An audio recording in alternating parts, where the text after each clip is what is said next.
Right, Angus, you know what to do. Yeah, I do. Clap us in. Welcome along to the Whisky Stories podcast with myself, Graham Colgar. We are back in the Athletic Arms, back in Diggers, back when it all began, Ross, and we are in the snug. How are you feeling, Ross? We're not in the snug. This is a snug. Is this the big... The dugout's the wee room there. The dugout's... very good. We're in the snug. Well, feeling fantastic. Because actually, for once, we're not pressed up against each other. No, we aren't. Well, I don't know. I mean, Angus is creeping a bit closer to me these days. Angus, how are you, pal? I'm very well. Very well indeed. Excellent. It's Boxing Day. It is, exactly, yeah. I'm in Northern Ireland, so it's even more remarkable I'm here.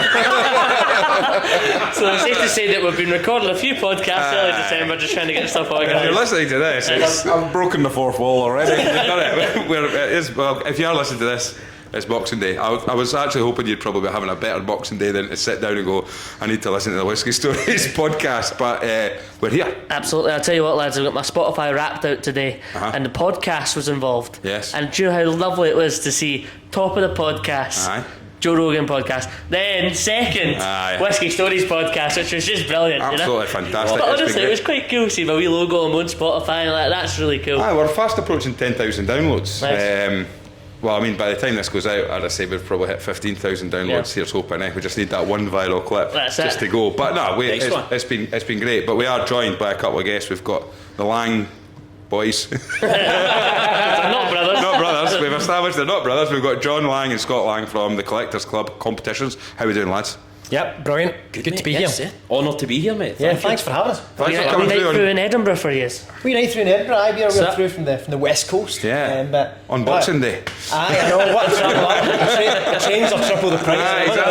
Exactly. Everyone have a good Christmas, didn't they? It was great. I'm stuffed. So what drams we got in front of us today, lads? Right. Well, I think we've all probably got some sort of the same at some point between Ross, Angus and myself. Don't know about you guys. Yeah. What I will say is I'm starting on, as we're recording this, the soon-to-be sold-out Whisky Stories podcast 25-year-old blend that we actually, as of recording, launched last week.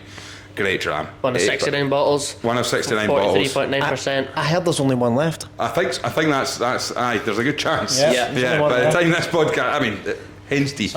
Hen's teeth is what we would call it there. Nice. So flying off the shelf sound. Flying. You can't even hear the bottle touching the ground. And also you've got 3 sherry drams tonight. I've got a which very sherry obviously lineup. makes sense because you are the sherry tart of the not podcast. a smoky one inside, to be honest. But yeah, I think I have gone for a lineup here because as we are recording, there's been some interesting movement going on, and I want to get a bit of information on this because I don't know what's going on here. But there's been a lot of chat, and I think Angus has actually, you've had this on the podcast before. We've got the Signatory Speyside M 1300% proof. 100 proof. 100 proof. The old British proof, which is 57.1%. Yeah, back when the good old days, but anyway, so the chat is that Signatory Speyside brackets M is an independently bottled Macallan, but they cannot say it is. But for all intents and purposes, everyone's kind of going nod, wink, wink.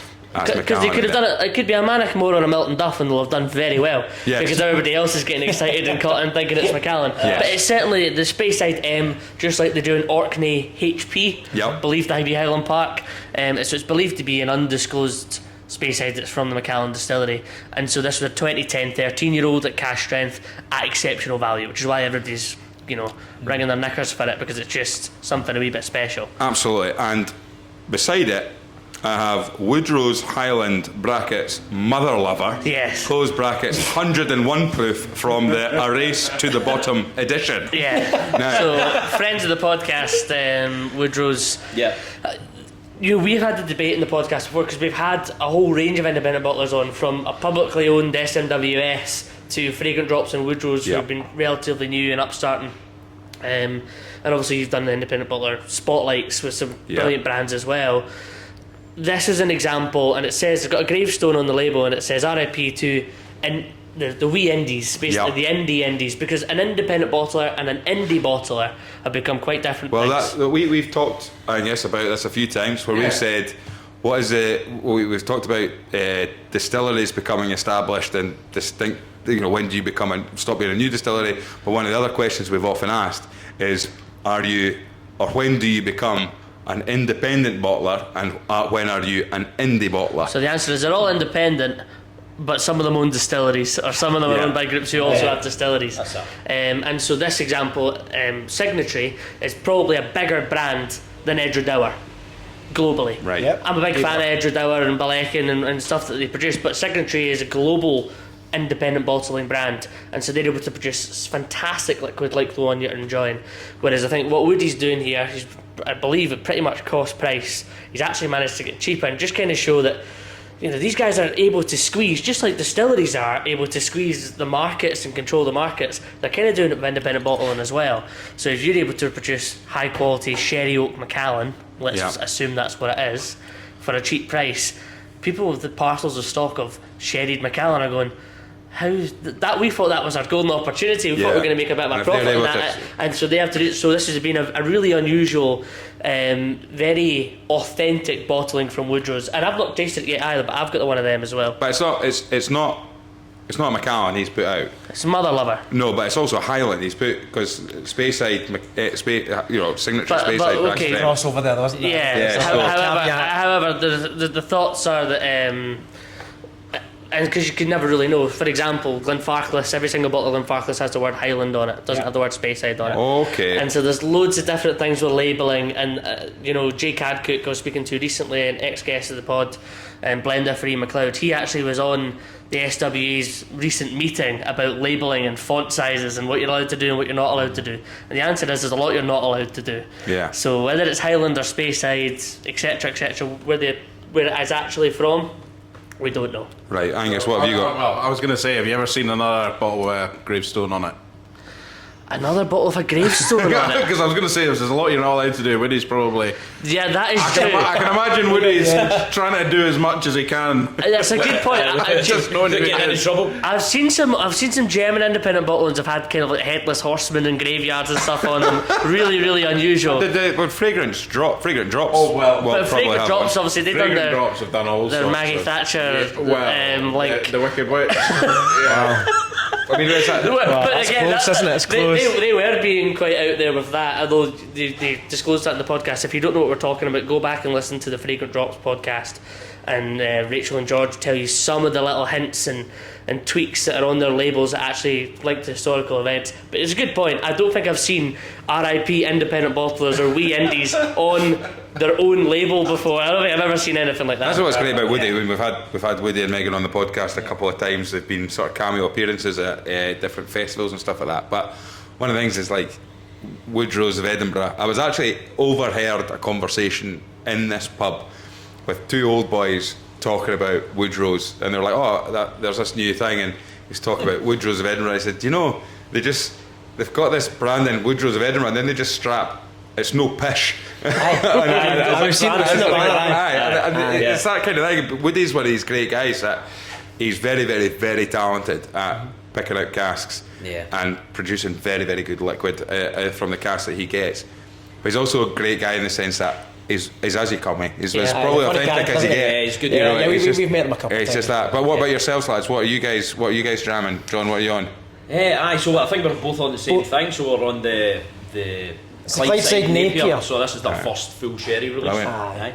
It's I think this one's 50%. and I think only released this year. And did you pay for that over the bar, or did you guys just? Close to 46, is it? 46. So I actually picked this one out. John's got a couple here. He picked them. I picked them. But the reason I kind of picked this one out, where I live now and where the Collectors Club originated, that's our local distillery, Clydeside. We went there for a lovely. few. When we were first getting into whiskey, that wasn't built yet, but it was kind of like getting built. We that. kind of followed the progress of it and stuff like that. Their Stop Cross release got better and better and better because they released it after 3 years, but then they kept bottling as it was getting older, so you can see the colour developing, but still as a release.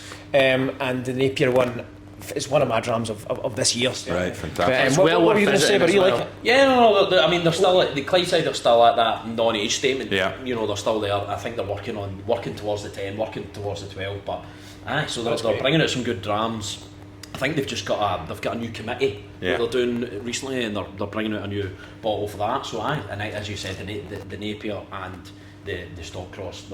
I think it's a great choice. I visited the distillery earlier this year, lads, and I actually hadn't had much of their liquid previously, and it's stunning. Yeah. Yeah, it's really, lovely. really good. the story's great, the location's awesome as well. And the I don't know if you've done the tour or not, but the history behind it as well. There's like it's in like a big clock tower. Yeah. And John will probably know more this than me, but it was an old like a kind of almost like a stopping barge for customs and stuff like that. wasn't it? That's it. Basically, there used to be warehouses that would surround the whole Clydeside, and all the boats and stuff would come in and out there, and that used to basically be the customs and excise office. Yeah. And the tower would be where the boat would go. Fantastic. And the still room's all glass. Right, what you got, guys? If it's tobacco, whiskey, whatever. Absolutely. When we eventually make it to the West Coast to do a podcast, because we've not actually recorded a podcast in the West. Just do it in the Clydeside. We get a barge. We can do an overnight. Just jump in at Fountain Park and we get a barge straight through. Right away to the barge. Version of the Swedish whiskey cruise. Exactly. Just a booze cruise. Yeah, that's it. You're stuck at the Falkirk wheel. That sounded brilliant, that too. See the Clydeside Distillery? It might have been a building close to it, but I think that before it used to be some kind of curry karaoke place. I think I went. Sounds right up. I tell you what, this was years ago before it was even a thing, and it might have been the building next to it, but I'm pretty sure when I was in it, I seen the steeple thing. Went in for a curry or a karaoke, and then I remember me and my pal left the birthday party, and we went straight to the SEC after it for a Faithless gig, and it was a great night. Fantastic. I appreciate the building much more now. Of course. But it was. Angus, I'm not. What are you dramming? So I am dramming the Woodrows from as Kev described The Mother Lover. The Mother Lover, from a distillery that looks like Teletubbyland. And it's got a great, the one we were talking about. So yeah, I've got that. So, and I've got one more. You got the Woody's one as well, Ross? I do. Am I the only one with the signatory? Yes, but I've got a Macduff Tricara as well. Tricara. There you go. Tricara. Good guys. Is it Tricara? It is Tricara. We had There it. you go. I I did know that from the podcast. Ryan's been cussing you. But, Thanks, John.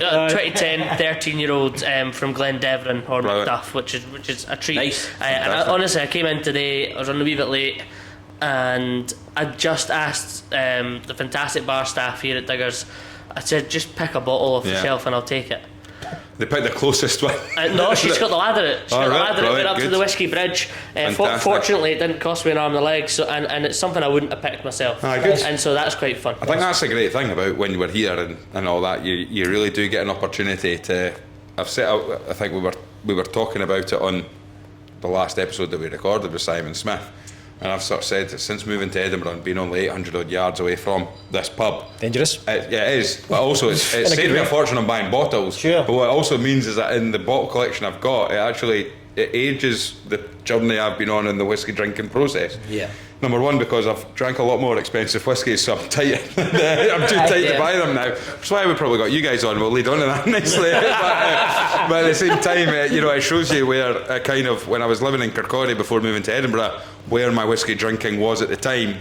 Moving through to Edinburgh, and then started coming to this pub. Buying all name brands, official bottlings, etc., etc. And you look at that bridge, you can suddenly just say, and I've done that myself before, Ross, as I've just said, if you're going up there, I'll take a Woody's of that or a Tricara of this, and then said, and just pick me another one. Yeah. And I don't mind what it is, because now we've got, you just know, and also when you're up there with the brands that he's bringing in, you just, you know you're going to get a good dram. I've not had as much Tricara as you lads, but it's very nice. Yeah. And I guess this is where we get started into, how the hell did you boys end up getting into whiskey? Because you're not from whiskey. No. So we like you say, we didn't start in whiskey. We're both kind of construction, kind of oil and gas backgrounds.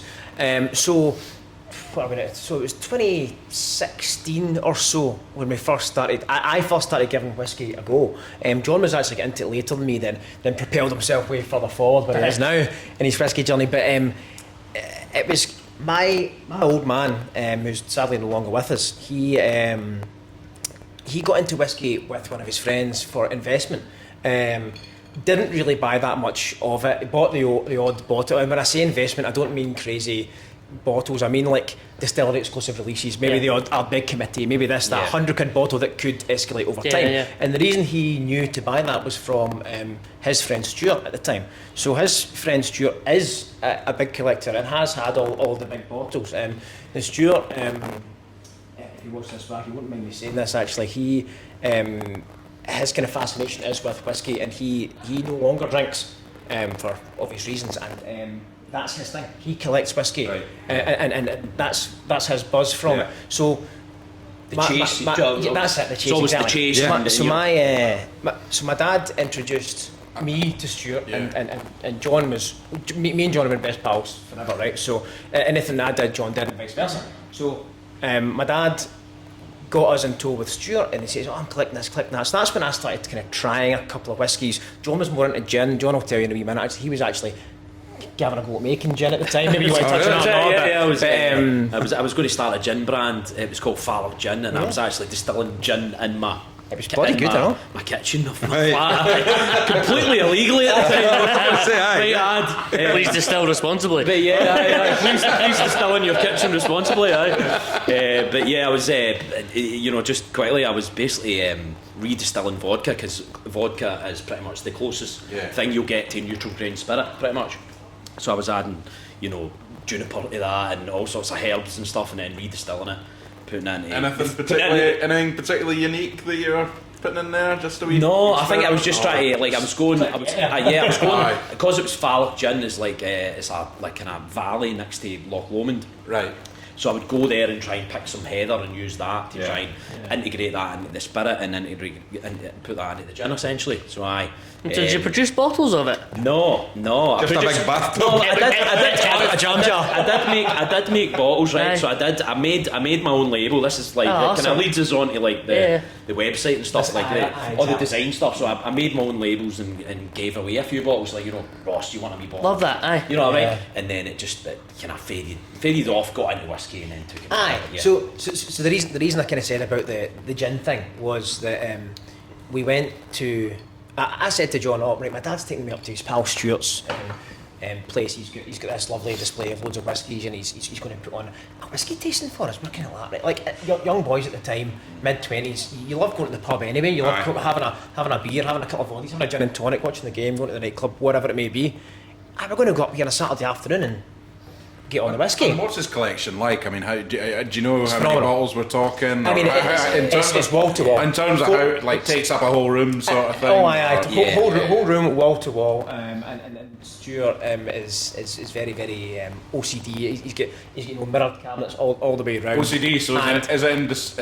Yes. Is he Oh do no, it no. in order? But Angus, Is it like I'm region, talking. or is it- I'm talking. Yes, it's Look aye. at this credit card shaped piece of cardboard that he's had ever since he started displaying his whiskies, and I'm talking cardboard, bottle, stop. Cardboard, bottle, stop. Box, cardboard, bottle, stop. In between as well, It's phenomenal. Yeah, it's it's mad. phenomenal. So him being like that anyway, it wasn't just let's go up to Stuart's and get a couple of drams. We went up and we had those A4 sheets of paper that you can write tasting notes on. Oh, brilliant. It's got 6 pieces Love that. on it, 6 dram glasses. Yeah. And he gave us he gave us the. And John was actually. He said, "Oh, come away, aye, why not? We'll go to the pub after. It'll be all good."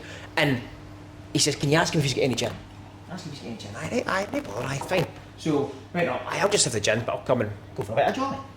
Went up, did the tasting and all that. And he put on the kind of what's the kind of entry 6 drams that We've got a journey around Scotland, Regent's. the one. Yeah, That's the the one. Johnny, so I That's think the one of them exact was Aberlour. I can't remember the other one. Aye, but it was the one with the Dalhousie and ends up Yeah, at Glen Scotia, then in all that kind of Calvin, stuff, all that kind that of was basic it. entry level stuff. Brilliant. So I was kind of going through it, and John was possibly at the time. I just met this guy for the first time. I'm not going to ask him for a gin and tonic because we got there and he put on a full on tasting. Wow. So we're like, right, we better just respect this and go for it. Yeah, walk into this room of whiskey and you go. A couple of hours later, this guy's a connoisseur. He's like, "Oh, I can really get it." And I tell you what, like to this day, John's nose is like far better than mine, and a lot of people I know, he like after that day, you were bloody hooked on You it. get a passion for it, don't you? Yeah, you do. You get on it, and as I was saying there, as soon as you walk into that wall of whiskey, in that room of whiskey, it was almost like I got intimidated to go, "Give me a gin and tonic." I felt like I'm going to feel like a diddy here if I ask for that. Yeah. So I was like, you know what, I'll just do the whiskies and see the difference. I think from doing the whiskies in a situation like that is that you hadn't had pints before. Yeah.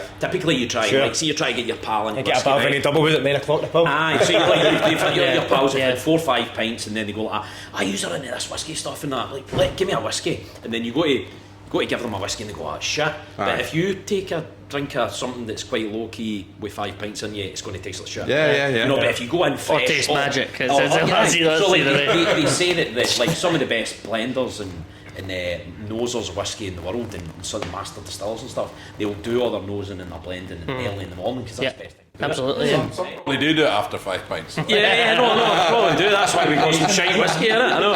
But and I also think that the environment you're in there, you're all gonna take it quite seriously because it's a privilege. He's giving you that. He's giving you that opportunity to try some fun stuff. From his point of view, he's probably delighted because he gets to. This is his thing, and he gets to share it with you. This is see exactly if and when you meet Stuart, this is his thing, and he had it on. And he had like even accompaniments, like when you get on the peaty stuff, he had like dry bacon and all that kind of stuff to go with the tasting notes. And I think from that day forward, that hooked us onto whiskey. So it is thanks to Big Stuart for that. I think if we went up, we just had a few drams. He didn't tell us what they were. We stuck the game on the telly and all just sat there and got a few beers as well. We might have not ever actually got into whiskey properly, you know. And I think he was taking us through the bottles. He was saying this collection's this is. Correct. I've been collecting that one for 10 years. This is one that comes out annually. You know, he had the old Sherry Oak series, the Macallan Sherry Oak series, and I collect him now from when my daughter was born for my year on. But he'd been collecting them through, 2000s into the 90s. And that's some serious bottles there. And it was just 3 rows of it, and I was like, this is a world I've never ever seen.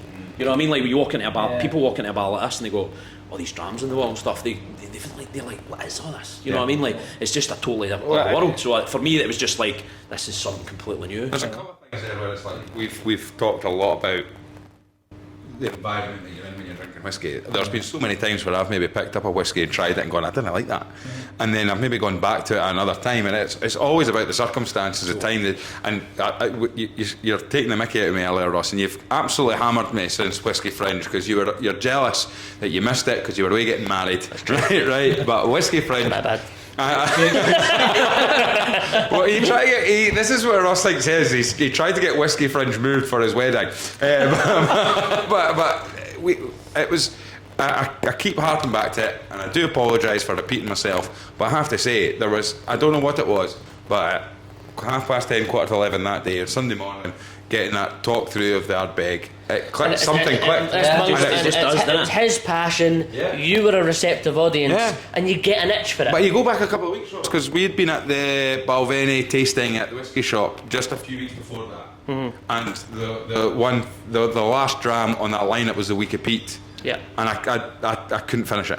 No. Right, the Balvenie Week of Peat, which if you're going to draw like in terms of ppm and smokiness and stuff like that, and you're saying, right, so an Ardbeg 10 is probably going to be a fairly substantially more. And look, I've had peated whiskey on this podcast. Stuart Dick from Torravig brought some stuff in, and it was nice, and Mactala stuff that Tam Cuthbert brought in. But it was something about it, and I think it is very circumstantial above when you're drinking that particular whiskey or with the circumstances you're in. You look back, the environment is so important. When people in food will tell you that you taste as much with your eyes as you do with your taste buds, because if you got something served that looks like, just have to look at what's the chef called that does all the weird and wonderful Eston Blumenthal. Smoking all and you suddenly say to yourself, would you be able to eat if he was to make a fillet steak, made it look like it had just come out of a pedigree chum tin, right? Would you actually be able to eat it? I see you mean. Because you're looking at it going, it looks crap, I'm not going to eat it. And I genuinely do feel, like you've said, it might have been sitting watching the telly, having a couple of pints, watching the football and having a dram or two, wouldn't have been the same. Being in that surrounding, and then the second part of that is, and it's like what we talked about with Simon Smith when he does the education stuff and he does the training. Talks about so many different people, all the way back to Cody Reynolds, brand ambassadors, Mark Thompson, all these guys.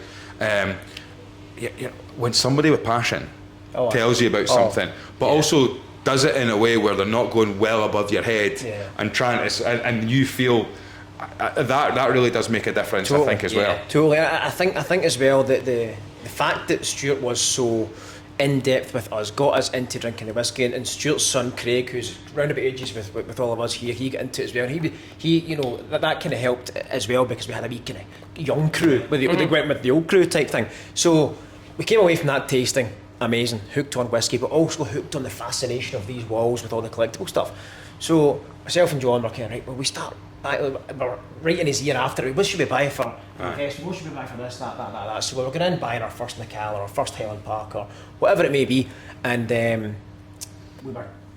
my dad said, right, okay, so what did you think of that? All good, really, really good. And within the next couple of weeks, John was like, right, when we do the next whiskey thing, and we arranged. My dad took me, John, and our other pal Gordy to Glengoyne for our first proper distillery visit. Yeah. And me and John, me and John being those. Flat Gable, he's an arsehole. So me and John being these kind of 2 feet in kind of guys, we didn't just book the tour, we booked like the master blending tour up in the like a warehouse experience. I know, but it was up on the kind of house outside of the distillery or above the distillery. Yeah, it's like a proper business centre, yeah. With I don't know if it was with one of the blenders. It must have been, yeah. Yeah. Not that long ago, 2017 or something. I don't know if it was just like, you know, a kind of senior tour guide or an ambassador type. You get to make your own 200ml bottle, don't you? That's it. Out of, you know, when you go, been to Glengoyne before? Never. No, we haven't. So when you go and do the tour, obviously Glengoyne are known for getting more and more sherried as the age range goes up, and they've got this beautiful kind of display of that in old bottles. It's very, very bourbon style colour, right up to kind of sherry bomb colour, and it's like a piano. And you get not all of them, you get a few of them in this kind of blending room. The blender tells you, oh, this will add that flavour, this will add that flavour, and you blend your own 200ml bottle. Absolutely phenomenal. You get to try it. And is that's similar to like the teapot, because they did, was it the teapot dram that they did there? Yeah. Shout out to Mike Brown actually, who was Mike Brown came in for 2 episodes. One episode was so good that we decided to accidentally delete it, just so that we could get him in for a second episode. And he did, and he came in and he didn't let us down. He brought even more drams with him, and I think that was probably the drunkest I've been finishing a podcast. It was. It was a good one. But I was going to say, he brought in the Barnard book, and I don't think I could read it by then. So I didn't even turn up for the second podcast. No, you were off in the first one. But it was, Glengoyne is a distillery. It's got a place in our heart. I've still got a couple of pictures that my dad, obviously because my dad's not here anymore, it's kind of sentimental to me. There's a picture of me, John, and our pal Gordy there. It was a fucking freezing cold day. We did this, and we drank our 200ml bottles, but the one that my dad made, my dad wasn't really a big drinker by the way. He was got into for that initial investment thing, and I've still got his little 200ml that he made, and it's still one of those ones you never drink type thing. So that's what it's all about. It was brilliant. So I think that was kind of the kickstart to get us into whiskey. It was trying to get some collectible stuff, wasn't it? We've been. I mean, I think it was actually in the last episode with Simon Smith that he touched on it about the layers of whiskey drinkers that you do get. We talked about it with I was mentioning about the Grand Slam dram, the 1990 Glenmorangie 10 that was brought out to commemorate Scotland's famous 5 Nations Grand Slam win. But what we were basically saying is that it's Glenmorangie 10 with a different label on it. Right. But then Simon pointed out that there's sort of a range of whiskey drinkers and people that are involved in the whiskey industry, in the sense that you get your old guys, like the guy I've mentioned again, ironically, who will only drink Glenmorangie 10. Yeah. Because he drinks a huge amount of it, he's seen in his sort of local circle as the whiskey guy. His whiskey knowledge is absolutely horrendous. But he just drinks a large amount of whiskey, and everyone goes, that's Malcolm, and he drinks a lot of whiskey. So he's sometimes seen as that. Then you get people like ourselves who are just constantly on a bit of an exploration journey, and you're seeking out different drams, or trying different things. I don't have the ability to try them as well. Absolutely. But then on the other side of it, there is that world of premium collectors and investors and stuff like that. Now there'll be people, and myself included, I've said it, that sometimes I'll say that whiskey is only good if it's ready to be drunk. But at the same time, you then go to the Scotch Whisky Experience, right? And I think he's only just recently died. Was it the Brazilian guy who donated his collection? Clyde Geddes or something. I wish I could remember the name, but yes, the undisclosed whiskey collection that was sold to Diageo at the time. And it's like that's to be the largest. Yeah, but a lot of his whiskies were old blends. Yeah, a lot of it was old blends. And stuff. I mean, he'd bought back in the 70s and stuff like that. But I mean, I forgot what I was going to say. It's one of those things that for the industry, it's another brilliant thing for Scotland to have. Absolutely. It's not just about. Of course, it's great to get your repeat custom. Your repeat custom comes in the way of people coming into bars and drinking, but also comes in the way that people are buying your annual releases and they get it up on their shelf, their side of place, annual release, and they go, oh well, I need to get next year's because I've already got the last 4 years, and Well, that's yeah, brilliant that's for the it. distilleries. And this again, it's a world that's almost, I haven't experienced it, but you hear these stories of kind of like traffic jams outside of distilleries on a day that they're releasing their kind of distilleries. We'll get to that. Yeah, you've been involved with that sort of thing. So. Campbelltown's the one I always think of Springbank and the date, release days at Springbank where you can only buy one bottle per person, and that locals will turn up because they know that they'll get cash in hand to go and buy a bottle on behalf of people. It's just unbelievable. It goes back to the fact. Sorry, it does go back to the fact that like whiskey does have. There is an art form, and people would argue that why would you spend £100,000 on a bottle of Macallan, and there are people that have spent that and some on bottles of Macallan and other bottles there, and then you say to yourself, well, why would somebody spend £100,000 on a painting that's going to sit on a wall, or a painting that's going to sit and you say to yourself, when you look at the craftsmanship that goes in, I'll have to pull my hands up, Ross, and for the first time since doing this podcast, Here we go. I was spoiled last Friday night. I've kept it quiet. Oh, you did, I kept it quiet. Just a week before Christmas as well. Well, I was spoiled. I was invited along to the Glen Eagles townhouse as a guest, and it was the launch of the Ben Romack 50. Yeah, man, it must have Oh, that lost is a pretty piece, isn't it? It was certainly absolutely, and there it is when you walk into the little private dining room that we had, and it was hosted by the guys at Gordon MacPhail. Stuart Urquhart, I think it was, that came down. He doesn't come out his bed for unless it's proper. Yeah, Stuart Urquhart had some absolutely fantastic stories as well about Gordon MacPhail, his grandfathers, great grandfathers, etc. How it all started. How I think he wouldn't have been here if it wasn't for bananas, because it was his grandfather that sold some bananas to his and through selling bananas, because Gordon MacPhail were a fruit and veg wholesaler before they were independent bottlers. It's a fascinating story. Cool. Really great story. If anyone from Gordon MacPhail is listening, particularly Stuart, because I did chew your ear off for most of that dinner about coming on to the podcast, but I think we were treated. So the lineup was the Ben Romack 15, the 21, the 40, and the 50. Great. And you're This suddenly year's 40 as well was Ben Romack's great. it's fantastic. Love And of Ben course, Romack. the interesting thing about the 40 and the 50 is that that's stock that Gordon MacPhail had purchased from before the point at the Seems to have distillery. quite a lot of Gordon MacPhail. They seem to- Because Gordon MacPhail had already had contracts with Ben Romack as a distillery before it was mothballed, and then they made a decision that they would purchase it in 1993, and it was opened in 98 and what have you. Correct. But my point is, I'm sitting there, and it was my cousin who was along with me, and I sort of said, so 50-year-old, and he's bigging up to the dram, and 25 mils I should say, and I sort of said, so what is this? What's this bottle retailing at? And he said £20,000 for the bottle. Right, and that is by far and away the most expensive whiskey that I've ever tried in my life. And I said, so, right, okay, wow. Just looking at it thinking, I'm about to try to wonder if I can put it in my pocket or something like that. And I said, Work out how much each sip is worth. and I sort of said, what would the dram be worth? Such a fifer. What would the dram be worth? And he sort of said, well, you're looking at roughly about, for that, he said, you're probably looking at in most places about £2,000 or something like that. It'd be more than that. If we were buying that bottle and charging for the dram, what you were doing, you get 20% off probably at least £2,500 or £3,000 So, for a dram in a bar for them to make their margin. And but then you think to yourself then, and he was explaining about how I believe the bottles, the bottler that they use, which is a Scottish bottler, I think it was, he said, they can only make one bottle per day by hand.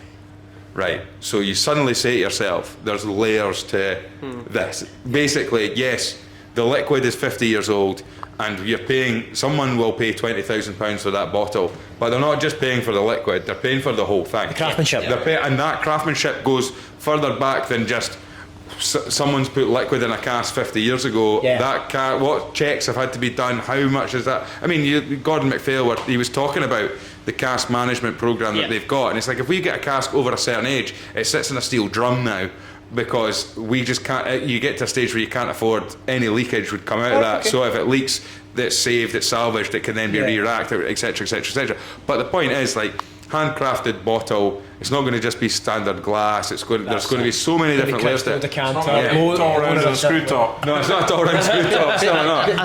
I think your comparison to fine arts is a good way to look at it. I'm somebody that 95% of the whiskey that I've got is all open. Yeah. But it's liquid history. Yeah. It's history. It's Scottish history. Yeah. Totally. Yeah. And especially if you're a collector that doesn't drink like the Stuart does now, that's somebody who has an appreciation and will know about the distillery and know about all the process of the bottle. And even if they're not drinking it, that is something that they can share. And it's something that is great for the brand, because anytime somebody goes, oh my goodness, Scottish whiskey you've got, well, let me tell you about them. Yeah. Fantastic. Yeah, And it's legacy content. It's You've certainly. just that bottle, it's there in history forever. Yeah. 50-year-old whiskey, by the way. That's ridiculous, drinking 50-year-old whiskey. Absolutely mad. It's a situation where most whiskies over that age, in my opinion, are actually normally knackered. Aye. But it's also 50 years Well, old. for it to get, like you How said, old are you, Graham? 35.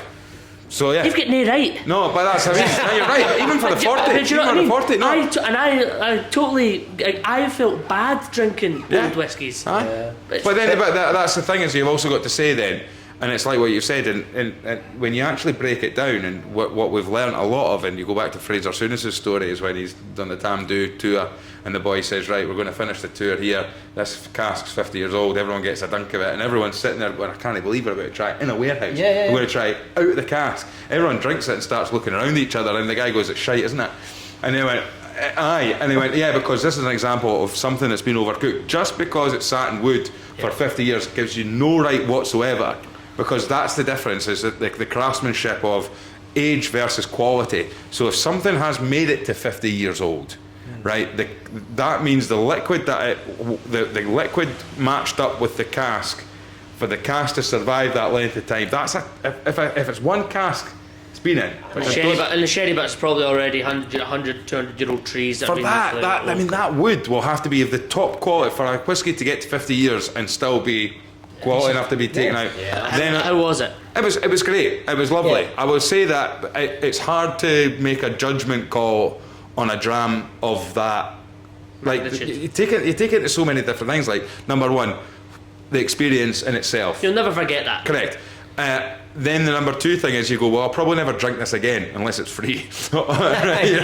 How does it compare to the other 50-year-old whiskies you've made? Does it break the top 10? Well, no, exactly. This is the thing. It's got to be the best for now, But then you suddenly say to yourself, but the 15 and the 21 are absolute, because Ben Romick drams are absolute cracking. Yeah. And you're saying to yourself, well, you know what? Realistically, out of that, the 21-year-old is a belter, because it's affordable whiskey that I would probably go out and buy and drink. Proper good. And You get value for your money. Yeah. It- Absolutely. It's a sense of opportunity, the opportunity to try it, the opportunity to think about it. It probably brings us nicely into what you Well, guys are yeah, doing. I think so. But just before, I was just going to say, do you think it's a kind of the glassware and the craftsmanship you're talking about, how long it takes to make these bottles, hence why you get the double price? Do you think that's kind of like a mutual respect thing, because that cask has been in that? Yeah, way you for have so to give long, it respect. Has made it, it's. I mean, that's it. I mean, you look at, you've brought a bottle of SMWS, Scotch Malt Whisky Society stuff here. Now, the difference is, right, Scotch Malt Whisky Society whiskey will always look the same in the exact same type of bottle, because it's been made and bottled for one purpose only, to be drunk. Champion the liquid. Yeah, and it's all about the liquid. Yep. Whereas you take a very, very expensive bottle of Macallan or a Ben Romick 50-year-old. Aye.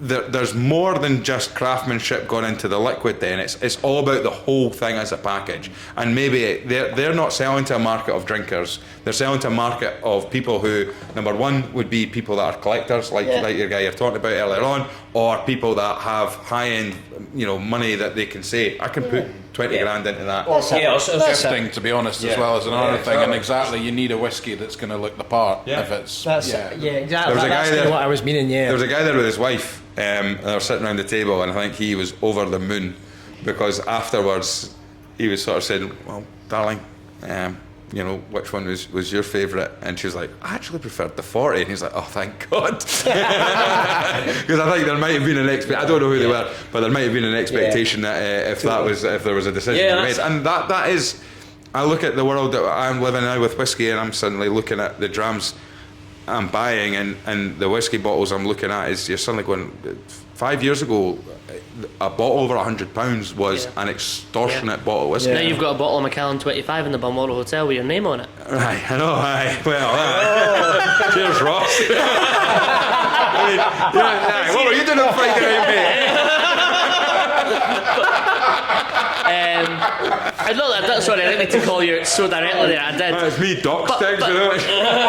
But how amazing is, again, that's liquid tissue, and that's a whiskey that people have written about. For pointers, that bottle's been evaporating faster than I've been drinking it. Let me tell I got you and your brother's name on it. I'm not sure your brother's had much of it. No.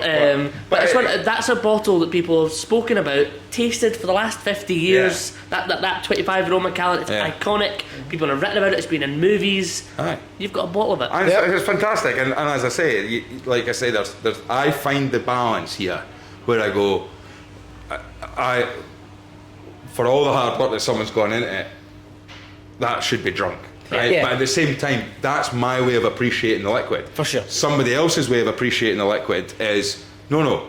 You've got to think about the craftsmanship that's gone into this, the bottles that's been made. So actually, and it's not for me to say someone's appreciation of it is wrong, in the sense that if someone wants to buy a bottle of whiskey and sit it on a shelf and sit down and look at it every single day and go, I've got that. Yeah. Or if someone wants to have a room in their house, that's up to them. Pass it on to their kids. If I won a Euromillions tomorrow, I'm telling you, wherever it is that I buy, it would have a whiskey room.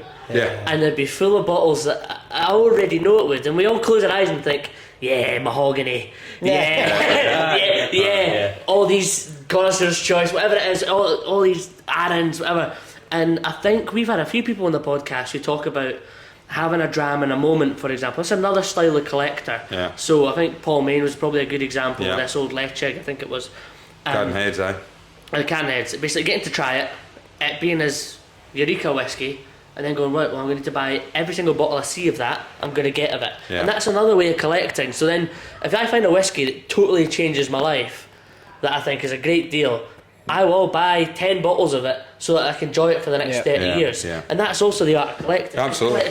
Collecting is for now, but it's also for the future. And there's no you might end up having, when your first grandkid's born, that might be the moment where you open up your dad's bottle. Yeah, well, you mentioned already, you bought it for, is it your daughter? Yeah. So the whole sherry oak thing came from Stuart, and he had the 90s bottles and the 2000 bottles. So when my daughter was born in 2022, I basically bought the sherry oak 18 in 2022, and I bought some before and some all the way up to 2024.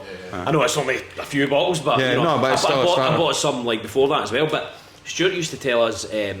Not just only about like the buying the bottle to say, right, this is the next Macallan coming out, get the classic cut, get the sherry oak, but he used to say one to drink, one to keep, and one to share with friends.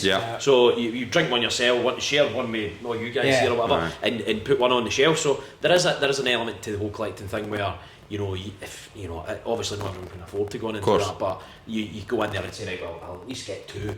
Say, right, we'll keep one and we'll drink one as well. Absolutely. And so it's good to keep that memory, and like you said, Ross, there you can then rely on that bottle again and say, you know what, this has been a great wedding or whatever, we'll crack this bottle open. The bottles I don't have open, I know I will open them. I'm just waiting for the reason. And there's also bottles that you have open that you don't drink as quickly as others because they're saving grams. To me, that's still collecting in a way. Of course, you're collecting the bottle, you've got it open, it's had it out. You can never sell it. Of course you can, 100%. but you're collecting it so that when my cousin I've not seen for 3 years comes over who likes whiskey, I can give him another. So I think it's quite important to, like you've already said, respect the collecting side but respect the drinking side, and me and John are right in the middle. And we do a bit of both. We've done a bit of both, and we've also had that time where let's collect that, and when you get to that special occasion like you said, go on then, let's get it open. And we're not talking 3,000, 4,000, 5,000 pound bottles for that, but we're talking, like, one good example was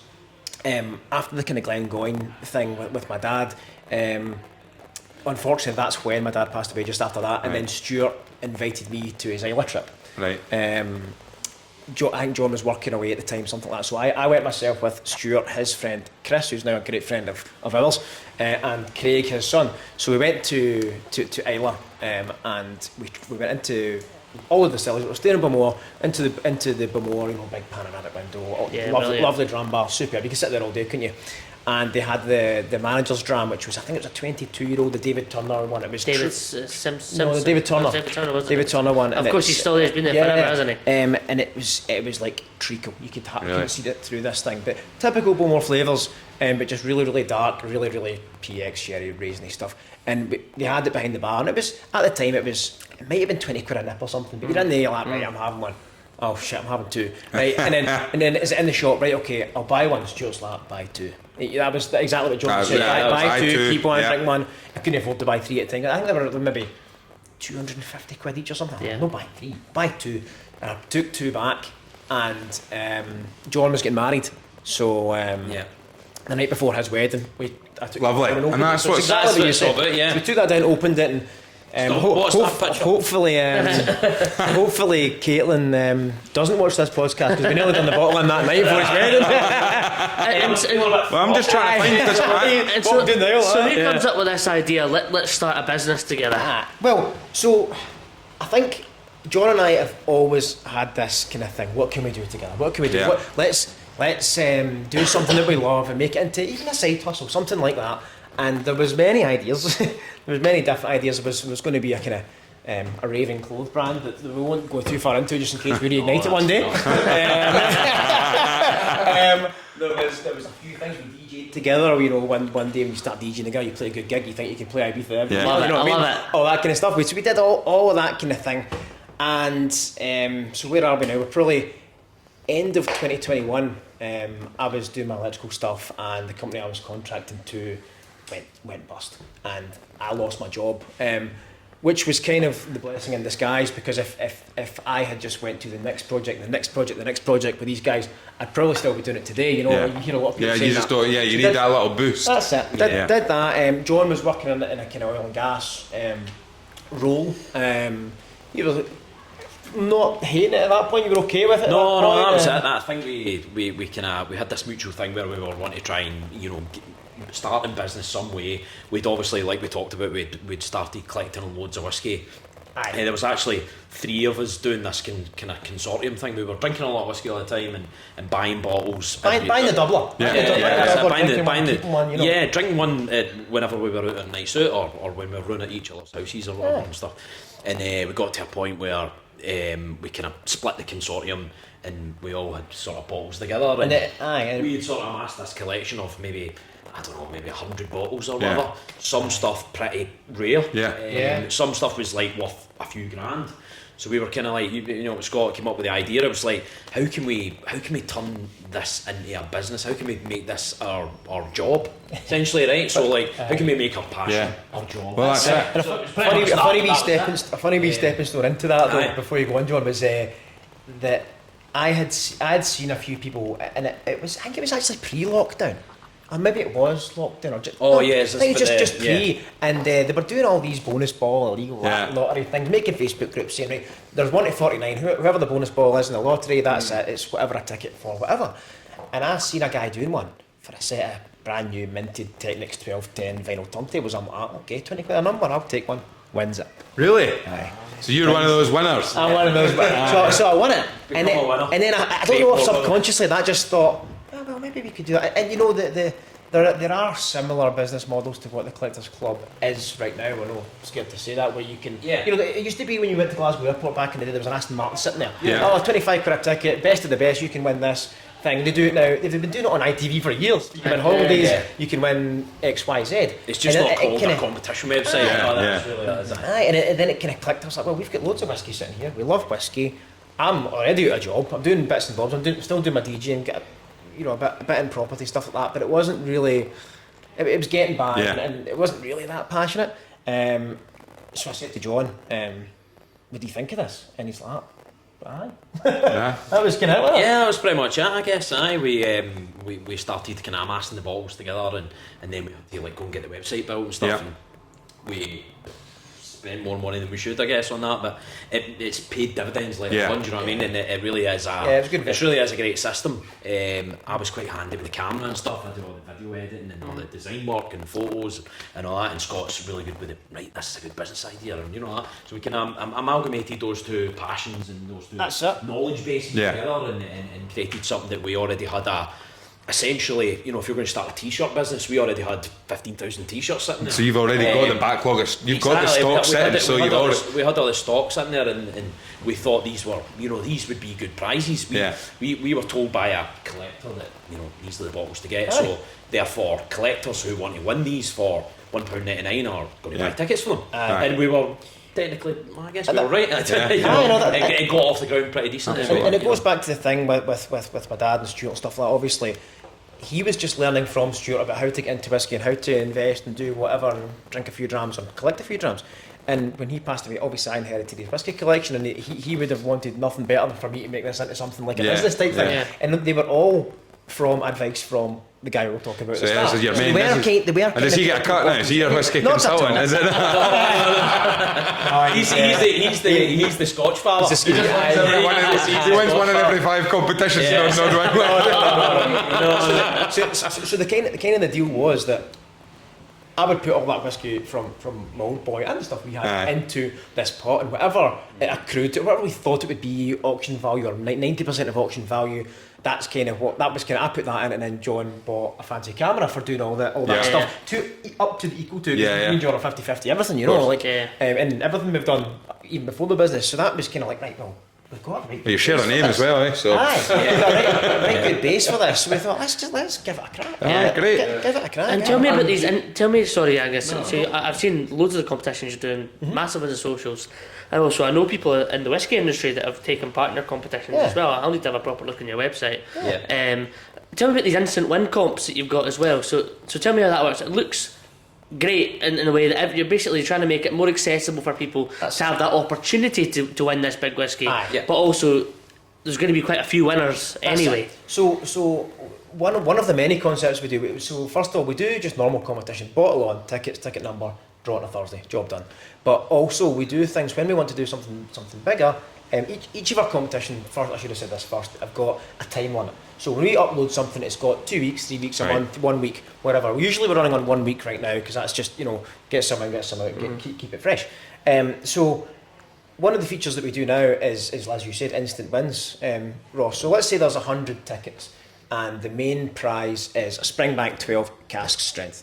Quite hard to get, like, let's call that £100. Yeah. And then there's 100 tickets for that. So when we do our live draw on a Thursday, we do this every single Thursday, if you've got the winning ticket for that, you win that. But on the way to that, if that's been on for 2 weeks, whilst you're buying your tickets during the 2 weeks for your £1, £2, whatever it may be, each 1 to 99, let's say there's 5 instant wins on there that could be 5 bottles of Campbelltown Lock, associated with Springbank, but not quite as pricey. Right, okay. So it's not a main prize, but it's almost like another prize. Yeah. So let's say when we put instant wins on in our system, it will randomly allocate, let's say number 15, 24, 36 and 42. If you get 42 on the way to wanting to win that, you get a Campbelltown Lock immediately.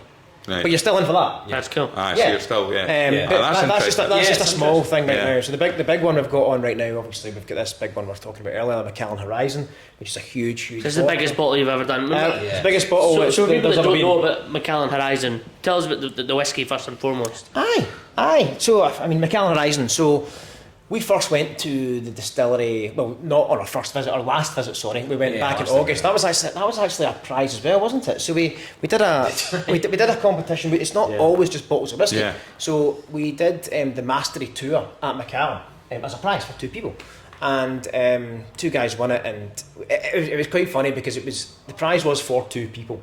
And we did say to ourselves, if a husband and wife win it, we'll book them into the hotel, and we'll just say bin it off and then it ended up some guy won it and he wanted to take his brother, so we're like, right, we're coming, Highland Run, let's go. So we went with him, and it was what a weekend it was. We went up there and we went Glenallachie was great. Went to Glenallachie was brilliant. But unfortunately Billy Walker wasn't there at the time. I think he'd just left by a couple of days as well. So we just missed him, and he obviously spends a lot of time there when he's there. He actually stays in the Highland Run apparently when he's up there. So we went in the Highland Run, Tatsuya. Try and get him on the podcast.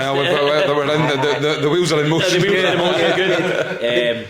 But that was good. So we were up there, and then they won an experience. And a bottle of. They do this bottle, the Macallan Home Collection. It's the distillery. So that was the first home collection release, and it's to commemorate the new kind of distillery. So Colin was the name of the winner for that. He won the bottle and the trip for 2, which is 2 nights accommodation and this Mastery Tour.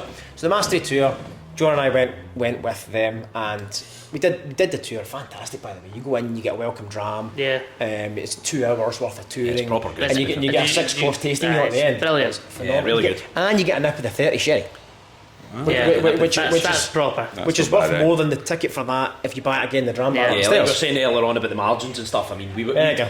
kind of calculated and we're like, if we got, obviously you're at Macallan, so they're not trying to get a margin, Exactly. you know. But if you were to buy that in any whiskey bar or whatever, Yeah. you're talking it's close to or Well, 400 or 500 quid probably, more at than least. the price of the ticket, which was Wow, insane. that is bad.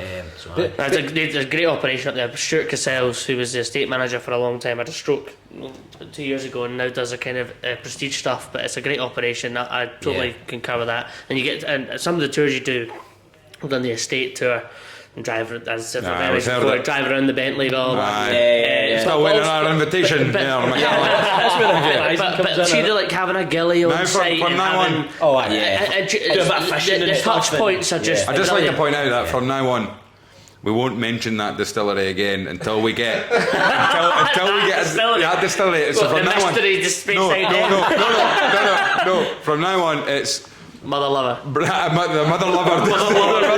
I was going to just say brackets M. So back to so back to the Mother Lover Horizon. Yeah, so the mother, so your Macallan Horizon that you got on just now. Is that the bottle's on its side? Yes, Yeah. it's on its side, and it's what a piece of engineering. And when we because I related it to that trip, because we went there, we walked in. You know what it's like. You go, you turn a big corner to go there, but you can see out East Elkie's house, and 4 or 5 Bentleys sitting there, some Bentegas, some Continental GTs, all this kind of stuff.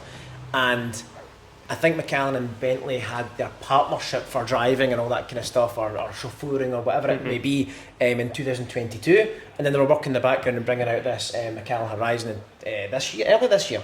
So when we went in August, it was front and centre in the boutique, and wow, this thing is absolutely incredible. It comes in a flight. I mean, we're talking about DJing earlier. We used to carry our DJ decks and big things this size. This is bigger. This bottle of whiskey, you go in and it comes. It's white glove. I watched you guys look like. Yeah, I it's was watching one of your videos. Yeah. And I was looking at it, and I was petrified for you. Yeah. petrified. I'm going It's myself like, what's I don't know he if you're doing? watching that new series, The Day of the Jackal, when he takes the Aye. suitcase onto the. Yeah. I've seen And that. it's basically like that, Aye, you know, you've like got he's to- got like taking out a sniper rifle and this thing, and it was Because you've got to untwist it to bring it out. So you need- yeah, bring it in and out like that. So it comes in 2 bits, Gloves. and you have to do the gloves, and then take the leather strap out, which releases the case. The case sits on a kind of angled kind of saddle, and then the kind of wood intertwines with some copper or brass. We think that and it's got leather on the inside. Jeez. It's got a light as well, Aye. but then you get the bottle. The bottle's also twisted,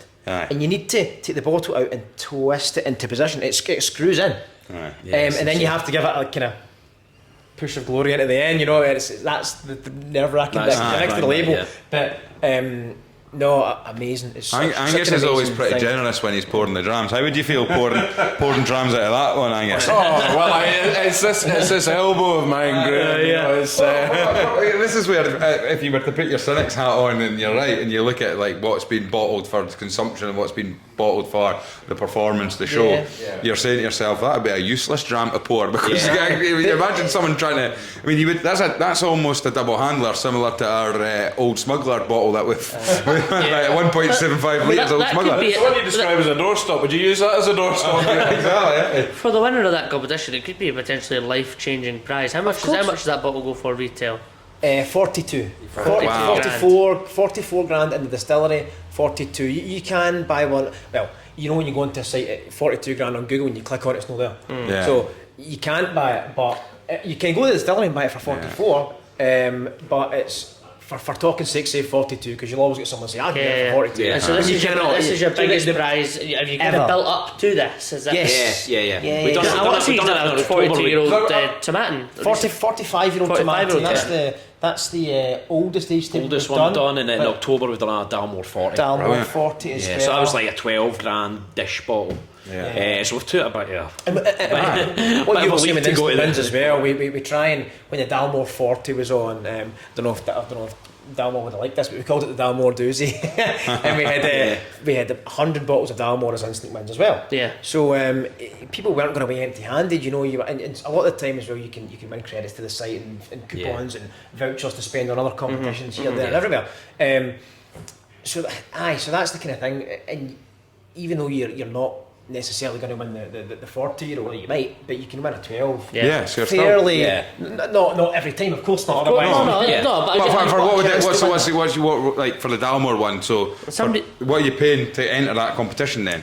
It depends. It was £2.49. Right, so that was even £2.49. if you're coming away with a 12-year-old Dalmore, you're disappointed you've not won the big prize, but at the same time you've picked up a 12-year-old Dalmore for £2. And all your ticket numbers are in for the main ones. That's it. Right. So even if you bought 10 tickets, you spent £25, you're still making profit if you'd won them. And you're still within the draw of the big one. Now there is an old Irish fable, right? And the Irish fable is an Irish farmer. His Clydesdale horse died, right? And he didn't have enough money to buy a new one. So what he did was he went round the town and he raffled off a Clydesdale horse. And over 100 people spent £1 to buy a Clydesdale horse. And then he drew the raffle and he went, "Congratulations, mate, you've won a horse." And he said, "It's outside on the back of my cart because it's dead." And the guy went, "But I thought it was a live horse." I went, "Oh, sorry, here's your £1 back." went away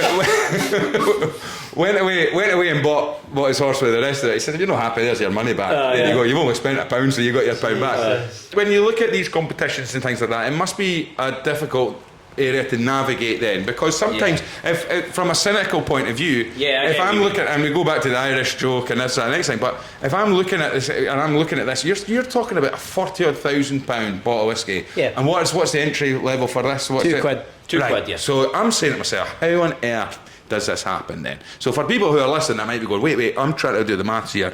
How's this work? How does it work then? So I think what you have to remember is the way that we do our competition site, and the way everyone who does something similar with the cars and all that kind of stuff, it's very, very transparent on the site. It'll tell you how long you've got left to enter.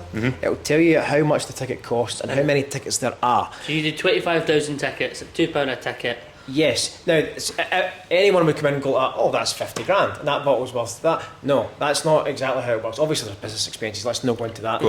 But what we do, certainly, we do a points and rewards scheme as well. So you can also, your points go towards more tickets should you want to do that. We do, discount codes. We do vouchers. We give away free stuff. That Macallan 25 that he's got in the Balmoral, we've got one of them on for absolutely free right now, haven't we? Free to enter. We're giving one away for nothing. For that.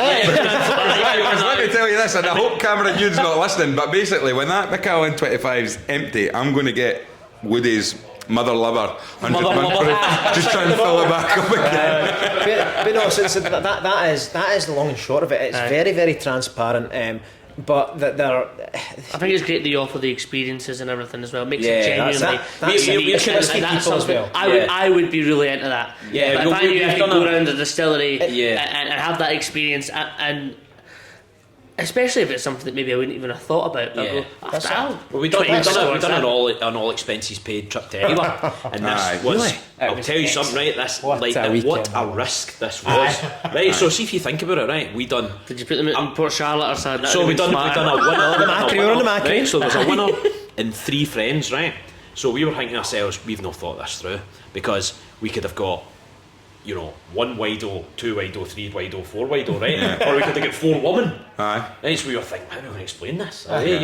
So, but luckily we get 4 sound guys for the Midlands. They came up and they drove. They get the train up through in the middle of the night. They get train up to Glasgow at midnight, that's right. and they waited for us until 4 in the morning till we could pick them up in the middle of Glasgow, take them to Kennaicraig, whatever. And the guys had an absolute blast. They did an all-nighter as well. Because we had to pick them up at 3 in the morning to get to Kennaicraig for the 7 o'clock ferry.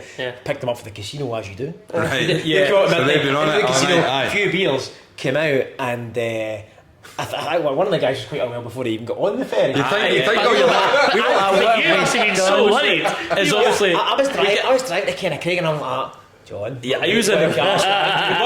He's mad pulling the drums and that's just He's wanting to drive. The fact that these boys, But not after the luck before. had come in and they just won a trip to Ireland, they still thought we better go to the casino. and see if we can-" By the So way, you started off with- just to pause this story midway, You've got to be on the streak. it's worth saying that the lads have handed bottles around. He's been pouring very they brought good, 4 bottles in very Yes, they have. generously. Yeah. Do you lads are on the Springbank cash strength just now? I'm really interested in this Glengarry. Okay. And you've got an SMWS Oh, there big as shout out well. to David Lyons as well, who Yeah. loves a Glengarry. Yeah. So, Yeah. so the That's drums. an I brought- Auchentoshan, is it? I'll Number let- 5. Aye, I'll let John go through these because he's better than me. At So this tell- bit. aye, Clyde- yeah, Clydeside- so- the Clydeside was because it was the favourite one. That one you picked that one the other day, didn't you? Yeah, I picked this one out there. The whole. I don't know if you guys are into the whole Scotch malt whiskies. I love it. and I used to work for them. So did you? Aye. One of his many jobs in the whisky industry. I know he's worked for everyone in this You one. need anyone to do your collector's club draws. So, like, see when we first got into the whisky thing, we were talking about the 2 guys who got us in it, Chris and Stuart. They introduced us to the Scotch Malt Whisky Society thing, and I'll be honest, at the time, quite young, we just kind of passed it off, and I was like, Yeah. I'm not really into this, really. Yeah. And the more and more we got into whisky, we start talking about indie bottlers, we start talking about cask strength, we're talking about different cask types. You really get into it, you really get into whisky. And it wasn't but like 3 or 4 months ago I was like to Scott, I was like, I want to go back to the Scotch Malt Whisky Society. Yeah. I want to get into that Love again. it. I want Yeah. to have that blind tasting experience and being like, right, this is good. And the Bar Street one in Glasgow is Yeah. fantastic. So Yep. so we rejoined a couple of weeks ago. So I'm thrilled to be back. It's a great way. It's a great way. This is reset. a Vaults edition. So, It is. so Yeah, just it's a for people Vaults that one. don't know and you realise Yeah. won't have seen it, there's a Vaults edition Auchentoshan. Well, look, it's a 20-year-old Auchentoshan, That's natural it. cask strength, unshelf. So see all your preconceived notions about Auchentoshan. Yeah. That'll Well, beat that, it. yeah, that's it. And so I don't want to work for them anymore. I've needed to do any sales, but that is something that you look at it straight away and I go, that's going to be tasty. What's the Vaults edition in, Ross? What's the difference? Pretty kind of high end. Yeah, Aye. it's just a premium. Yeah, The- so the colour codings are different flavour profiles. So pink or light blue is It's either floral and yeah, and there's something like juicy oak and vanilla is light blue, and you've got all the old and dignified this Can I kind of red toss it? stuff. I'll have a wee taste of the Damn, time. just a wee Send it one, over, please, yeah. if you don't mind. Thanks, pal. There you go. Aye, so we probably should have said we're both kind of Dumbarton boys, live in Glasgow now, but Dumbarton boys, Yeah. and Auchentoshan is the closest distillery to us. Yeah. It did take us a while Thanks so to much. finally go and do the tour and the tasting. What's the strength of this one, John? Sorry, quickly. It's 55 and a half. Nice. Yeah, So- 55.9, sorry. So again, it's one of those ones that has got a special place in our heart, and we've got another friend Neil who sometimes helps us do the live draws. He's Auchentoshan daft. Aye. Him and his dad go there all the time. I mean, we had Auchentoshan at our festival. We'll speak about the festival a bit later on, but Yeah. we had Anya there, and we love Auchentoshan as a brand, but it's I'm sorry, Anya, it's not a bottle I would go and buy every No. single day. No, I get it. But this, you hit the nail on the head. And that's the whole thing about SMWS, because it's coded, it's dark green bottle. You don't know the colour, you don't know the distillery. Forget your preconceived notions. You Yeah, got 100%. that. What the hell is that? Yeah. And that. A lot, Well, I'll let you try it. a Well, lot, that's a lot not- of whiskey that is bottled officially, even from fantastic brands, a lot of them are bottled with a marketing perspective to them, where we need to get a certain yield from a certain vat in Yeah. the cask, etc., etc.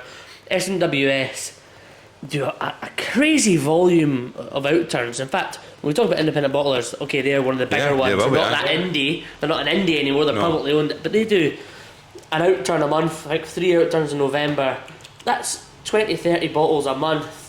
There's ridiculous volumes of whiskey that they're producing, and it's all. If you don't like it, you don't buy it, but you will like it because Yeah. That's good it. stuff. Yeah. And I will say straight away, this is like shaved. I've got Charles Kerr notes here. Wank. Shaved coconut That's straight that's away. exactly what I Well, said. the thing- Um, exactly the what I beauty said. of Very it, coconut, you've yeah. kind of done a bit of it. I was similar to yourself, John, is the fact that I've been given and gifted memberships to the SMWS so many times, Scotch Malt Whisky Society, so many times. It's a thing where it's like, Oh, Graham, you Graham like likes his whiskey. It's an easy Christmas present, and I bet you their memberships jump massively. Right, Christmas time. There'll be so Kenna. many people yesterday got a bit who opened up forced, their Christmas presents. It's like going to the gym in a January, isn't it? It's one of those things I've had to expressly say. Oh, but if you're just thinking about it, I don't want this, because in the past I was. Yeah. Well, I don't know if I'd be open to it now, but I was like, no, I don't want that, because it's like I'm not ready to just Well, geek out on it. Yeah. The thing about it is people go through different. Like Cody Reynolds talked about it, about the whiskey journeys that people go on, and I probably annoyingly tick every box of the journey that he talked about. Of your standard whiskey drinker will start here, they'll end up there, they'll go this way, they'll go that way, and then it will full circle. Pretend to like Peaty Whiskey at some point and they make their way back very good, down. Ross, very good. What stage is it when you're sitting on your own in a bar drinking sweet sherry out of a tiny little thimble? Right, I was very young. Aye, the youngest person to ever order that at the bar. But the thing is, for me, the SMWS it wasn't about flavour and the liquid, because what it was for me at the time was about trusted brands. So what I knew was Glenfiddich 15 was my big go-to dram. I knew it was trustworthy. You see the Glenfiddich triangle bottle, that's what I like. Solera cask, I know a little bit about it, and also I was amongst the whiskey drinkers I was around at the time, or people that I was drinking with. It was a Glenfiddich that people go, I've never really heard of that, and they're going, well, it's just 15, it's the second one of their core range. And so people also, your approach to going to bars were to say, I like this, what should I have? Or your friends going, give me like a whiskey, what should we have? Yeah. You go into SMWS, you've got no idea what exactly. to But then you've effectively done an SMWS tonight, because what you've done is you've literally said, I don't care what you pick me, just pick a bottle and I'll try it, and that's exactly the same. But now it is a nice reset. We've talked a lot about, there's lots of different brands, there's lots of different companies out there, and tonight we've talked about a lot of premium whiskey and stuff like that. But actually, I'm going to join the SMWS. Yeah. If anyone who's listening is going to give us a free membership, then if it does not, it just clicks. But there's a reset. There's a reset there, and I think you graduate in different levels in whiskey, right? Yeah. So like if you start getting into stuff, and all of a sudden, like we sat down tonight and we start talking about, the first thing we talked about was indie bottling, and then we talked about Macallan and whatever else. But most of the indie bottler stuff is not bottled at 46% or bottled at 40%. It's all cask strength, right? So I feel like you always graduate to the cask strength thing, and then you come back the way you say, and then you go 46 and above. I would probably. I'm okay with. No, try to be snobby about it. But you go like you go up and up and up and up, and I mean we were close to bringing a 64% Glenfarclas with us tonight. Wow. Like everything is cask strength. You get me surprised on the table as well. But it's so interesting. And see, when we talk about your competitions, and you brought an array of bottlings, you brought a core range, a sought after distillery core range, you brought a handful from a fantastic old school distillery, and a really cool whiskey. And these are bottles that are in your office. These are office bottles. This is the kind of stuff that we churn through whilst we do our business. No, but the thing is, sorry Ross, the thing is, we've spoke about all this premium stuff that the Collectors Club do. We're doing Dalmore 40s, we're doing Horizons. Yes, we are. But also, we do, for example, we've got a feature every week that we do called Quick Fire Drams. Quick Fire Drams is low entry, low odds. You could see a Clydeside on there. I mean, you could have a Horizon on there, but you could also have a Clydeside on there. It's £3 a ticket, there's only 40 tickets. Something like that. I've just talked those numbers out of the sky. But and it gives everyone a real chance of winning. And because there's such low price bottles, but still great bottles, we can put a volume of them on, and it breeds new winners, and it gets lots of people into whiskey. And even going back to the really, really collectible stuff, you touched on it earlier about the collectible stuff and the high price stuff having its place for certain people. Well, the beauty sometimes of Collectors Club is anybody can win that 40 grand bottle. It's accessible. For £2. And it's not like it's not an auction. Auction houses are great. We love auctions. We use auction houses, and we know people that run them, and they're fantastic. But let's be honest, that bottle goes to the highest bidder. This one, albeit a little bit of a flutter, goes to the guy who wins it. So someone can come in and say, I'll buy 10. I can literally say, if I had £1,000, I'm still willing to gamble or risk that £1,000. Yeah. I could say, I'm going to buy £1,000 worth of tickets. Depending on the limit. On the limits. We put limits on it. We put limits on the tickets for these reasons, and we also have there's responsible gambling sections on the website where you can go and actually see, like the same way here in Willie Hill, you can lock out, delete your account, or you can put set limits on daily, weekly. That's non-negotiable. You have to have that, and that's something that we're quite pleased to have. Very conscious of it. It's not something that every competition site in the whole wide world does, but we've got it because we believe that it is. I didn't have that when I was flogging my. I think there are rules. No, I think 100%. And so sorry, when I was talking about the collection you brought along, it brings me to the question: are you working with brands for your competitions? Sometimes. And so you'll go, we want to do an SMWS once a year, or we want to do, and so that's brilliant for you as well, because also you're getting into the industry. I mean, we are working with brands directly. We're also working with one of our suppliers, or a few of our suppliers that distribute all the kind of stuff, accessible stuff, get your usual allocations, all that kind of stuff for you to do your trade services, all that kind of thing. But we are working more and more, I'll say now, direct with brands, and that's just through gaining more popularity, getting more followers, getting more out there. And I think the fact that we started. It was just our birthday the other day, our second birthday actually. 28th of November is when we started in 22. Didn't start trading until the 1st of May 23. Got going, fine, cool. We were getting rid of all that kind of. What was the first bottle you gave away? It was a Macallan Night on Earth, because we bought that. Was the first one that ever came out. But then the most successful one on week one was Aaron, wasn't it? It was an Aaron, old school Aaron, in a square box. Like in a square, and in a big huge box with it. That was one of my dad's collection.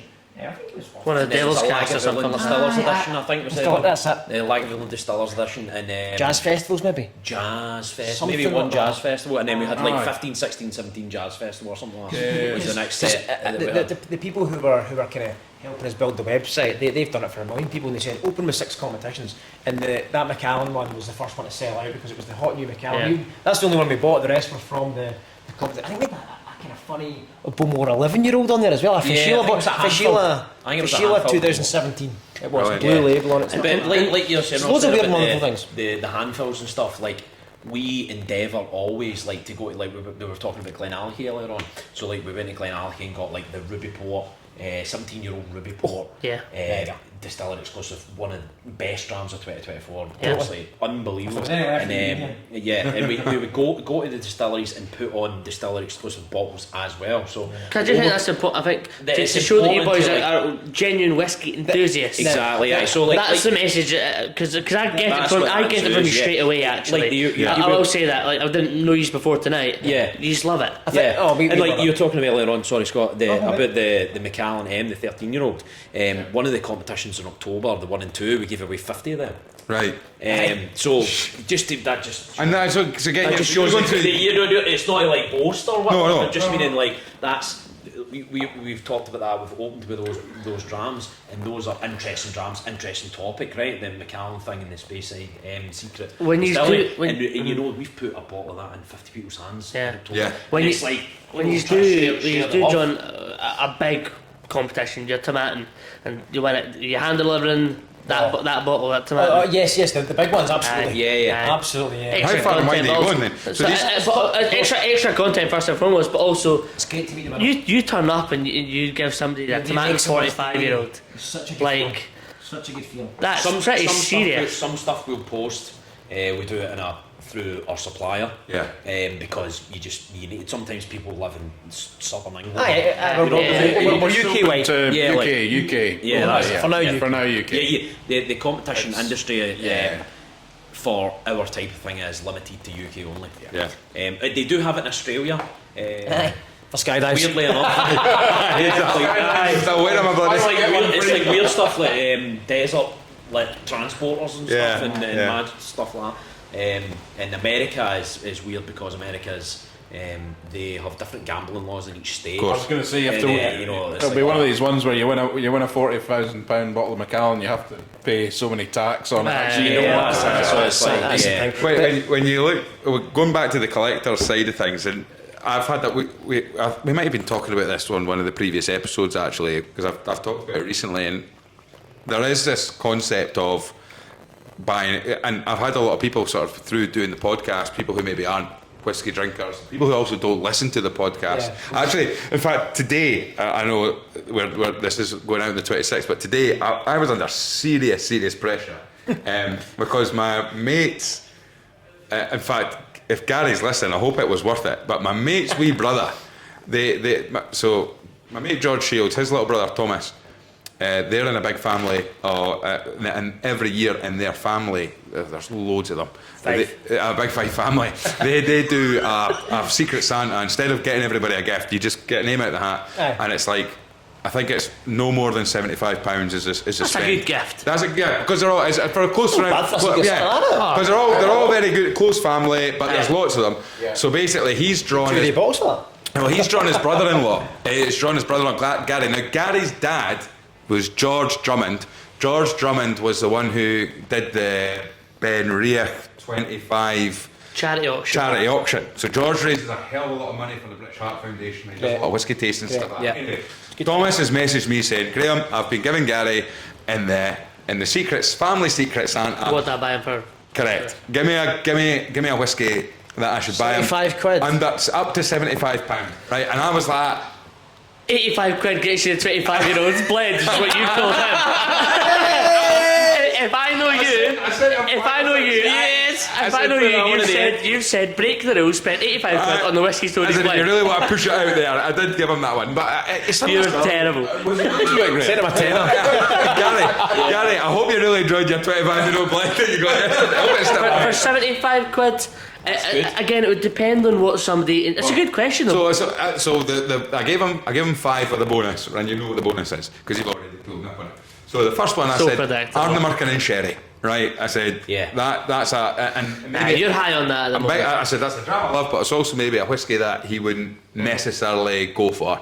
I know that him and his dad absolutely love Glengoyne, right? So they've talked about Glengoyne. So I said maybe go for the Glen. Well, I said go for the Glengoyne White Oak. Oh, right. I thought maybe, again another part of the Glengoyne release that he wouldn't go for.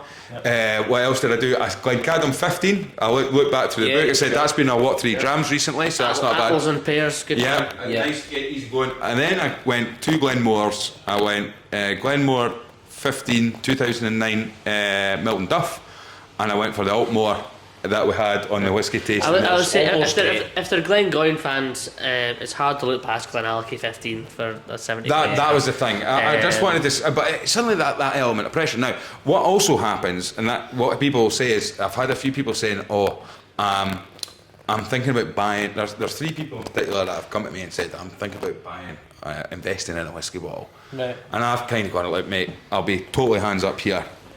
I buy whiskey, I drink whiskey. Sure. Other people will, like you guys, and you're saying they'll buy whiskey to invest. I said, so I don't really know, but what I do know is that buying one bottle and thinking that you're going to turn that bottle into a fortune is not going to happen. And then you've also got, similar to yourself, because we all know about the guy who had an 18 Matt sold it and the guy bought it. So you've got these people that are doing that, but then. And again, there's all that side of things. One of the really interesting concepts that and there's a guy very close to you where you stay, and I'm not going to, in a pub in Edinburgh. Mm-hmm. Hugo, his name is. He runs the St Bernard's bar, and he used to be a chandelier dealer. You can pay with Bitcoin. Did you know you can pay with Bitcoin in St Vincent's? St Bernard's, not St Bernard's. Can you? Yeah. Well, Hugo used to be a chandelier dealer of it was antiques dealer, specialised in chandeliers. You go in that pub, there's loads of chandeliers. Exactly. But it's like all the broken ones where he just fixed but one of the things about him is he's a very eccentric character. He'll walk about town in a bowler hat, pair of braces, black and white trousers. Did he go to your school? He's got a big he's might have done, I don't know.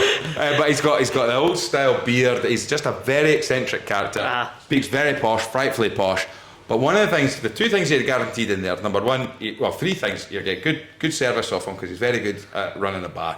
Number 2, it's going to be full of chandeliers. But number 3, the music that he's got on is absolutely fantastic, and it's all vinyl, right? Okay. Now what he does is, Hugo Sorry, just a pitch invasion. Pitch invasion. There we go. Pod invader. What's the scene about? He's gonna pick up his winnings. He's wanting his money back. I tell you what, I'm going to pour another dram. But basically, so Hugo, but what Hugo does, and I'm sure I remember this correctly because I had a few drinks at the time. Hugo collates and creates his own record collection over 7 years, right? And there's no rhyme nor reason to it, right? So it could be on one vinyl, it could be, I don't know, the Rolling Stones, but it'll be a good Rolling Stones vinyl. How have you started this story? But what good story, what he does is he collates and creates this collection for 7 years, and then he sells it on the 7th year. But people buy it not because it's like a Rolling Stones vinyl collection. Right. People buy it because it's Hugo's collection. I've heard of this. So there's no that you don't what you don't know is you don't know what is going to be in that vinyl box. Yeah. Right. But what you do know is that if it's Hugo that's done it, it's going to be good stuff. Now, could you imagine? We've seen some cracking bars. Home bars on our Whisky Stories group when we do the weekend dram roll call. And there's but I imagine that's the one thing I look at and I say, can you imagine if, for example, Ross Bar, if you were to say, about my 2024 box, Ross's box, you can buy that's it. Yeah. And you don't know what you're getting, but what you do know is there's going to be belters in there. Yeah. Right. And that's the collection side of things, of the curation of that. And I think from a collector's point of view, that appeals to me more. And I try and say, and I have said this to people. I say, look, just be mystery box. Yeah, a mystery box. We thought we were doing mystery drams and stuff like that. We did do stuff like that, and I think also we have dabbled also in doing online tastings, kind of lockdown style on Zoom. But depending on how things go in the new year, which is just in a few days, we would like to do old and rare tastings. Now, obviously that does come at a premium because the bottles cost us money to get. Of course. Blah blah blah, but I think that works well. You can work with brands and create events. And what we will try to do on that is we'll try to get old and rare drams in for people to bloody drink the stuff. We'll break even on the stuff, but ultimately they'll already be Collectors Club members or whatever. Yeah. It's us giving something back to our customers / players. It's a community. 500-600 people on the Facebook group, and you build a community. It's a great community. We are doing that, and we, like you say, you're doing that thing where it's like the dram for the weekend. Weekend dram roll call, People are, that's a cool name for it, and like everyone gets G'd off. My next kind of obvious thing for you lads, and I'm sure you'll have thought about it already, is you approach a distillery, one of the new boys or whatever, and you buy a cask, and you put your cask up for competition. We've got 6 on the now. We've got 6 Tullamore casks on the now. Do you? Yeah, you can win 6 casks right now. 6 casks in one entry? No. Instant wins. So see, instant wins. The instant wins, there's 6 of them on there now, yeah. A cask of whiskey. What if 5? One's already been won. One's won. 5 remaining. I think that cool. Well, look, Ross, you But you're so right. But yes, yeah. I mean, we've got our eyes on a distillery cask, like you said, and it's one of those, because it is a very spoken about and controversial market, brokers market. But if you go directly to distillers, or if you're going from very trusted bottlers who also have brokerage companies, and there's already kind of out, and there's two or three people that I would trust. Then you're gonna get great stuff that you can offer your users. We've been quite careful so far, and these 6 instant win casks are part of our kind of December Christmas showdown. It's called the Christmas Cask Hunt, this competition, right? And you can win a cask instantly, instant wins. But you've hit the nail on the head. You really have to kind of do your homework, do your due diligence, as you say. Make sure you're getting the casks from the right person. And in the description to our competition, it is you exclusively own a cask of whiskey. You don't own something that's going to make you 12% a year. You don't own something that Joe Blogs and 25 other Joe Blogs also own for 55% a year. No, you get a cask, you go, you pat your wee cask on the head, you sign the deeds, and you've got it. And ours is with a trusted bottler right now. We've also discussed doing something a bit more premium in the new year with direct to distillery. on. How exciting is that? It's so And exciting. Ross, this is the thing. Is like this is something that's different. That's in an industry that's a 200-year-old industry. So for a lot of people, and we've talked about this on the podcast a lot, in the sense that COVID helped the whiskey industry a lot, and in one way because it forced the industry to move forward faster. Sure. Yeah. This podcast was born kind of out of COVID as a sort of secondary. How many people have we had on the podcast that have talked about what they did? Distilleries realised the value in tourism a lot more when they realised people can't come to distilleries anymore. Distilleries invested heavily in technology to bring people in. We had virtual tastings that never had been done before. The perfect example tours you can do where you walk around the Virtual distillery. tours, all that kind of stuff. And the perfect revolutionised me, didn't it? example of the whole competition industry thing is the biggest, obviously that's non-whiskey related, right? The biggest car one that was ever founded, 7 Days Performance in the UK, was founded during COVID. Yeah. They've done their best, or before COVID, but basically if COVID didn't happen, they would, Yeah, you know, right? that's it when it So worked. like, it's a segue into these different places where people are starting up Yeah, things and making something, you know, I want to do something by myself. Yeah. You know, and But there are, I mean, myself Right. included, you know, and from a full disclosure point of view, I am a cynic. I'm a fifer, right? So Yeah, no. the thing is, file the questions. no, but from a cynical situation is you scroll through these Facebook competitions, you see them, and you go, nah, no having it. How on earth are you telling me that for £2 I get a chance to win a £40,000 bottle of whiskey? So it's our job to make sure it's transparent and credible. I mean, we're sitting here with you just now, and when you see Collectors Club on there, you probably see my face on the screen. Yeah. That's you have to do that. You have to put a face to the name. Every Thursday we go live on Facebook. We have to put the faces to the name. The only reason you don't see his name is because he's so bloody good with the camera, and he makes me look good when I'm trying to advertise the brand. But they're, like you say, you're a cynic. We have had not so much hurdles to climb. We haven't really had that, but there has been times where people kind of stop and go, you do that, and you get these stupid Facebook comments from people going, no, I don't think that's quite right. But you know, you have to be as transparent as possible. I think we are, and what you said earlier, I really appreciate it. That you know that we get it, and the fact that we're not just offering these big, huge competitions where it's big prize money and it's like 777 gambling, all that kind of stuff. No, we'll put one of these on at almost break even. We'll put this on, we'll put that on, we'll do volume, and all these instant wins are usually this kind of criteria of bottle. So that even if you don't win that, you might get something you didn't really want, but you go and try it, and you'll become a whiskey enthusiast like we're this. trying to work with brands like Woodrow's. We put the Woodrow's 45-year-old on the line. 45-year-old. And it's like, not that we're trying to like, oh no, look at this one because they're the small guy, but because like we love this, we think you might love this. There's a bottle of that. We take a risk when it comes to that. And the thing is about that as well is there's been so many people on the podcast that have talked about this. It's like whiskey is a very friendly industry, but it's also a very protective industry. And terrified of change. Whiskey. You've got brands within a brand. Scotch whiskey is a brand, and every person who has a distillery or an organisation, a bottler within the Scotch whiskey industry is their own brand within the whiskey brand. So when you see the brand is very protective of itself. Whiskey is very protective of itself. People have talked about whiskey being built on relationships and stuff like that. And what we know is that you don't survive very long within the industry if you haven't built up these relationships. Yeah. So the fact that you're saying it's 2 years and we've been going for 2 years, and I've said it as well. You're not getting access to the items and bottles that you get. You're not getting access to cask. You're not getting access to the bottles.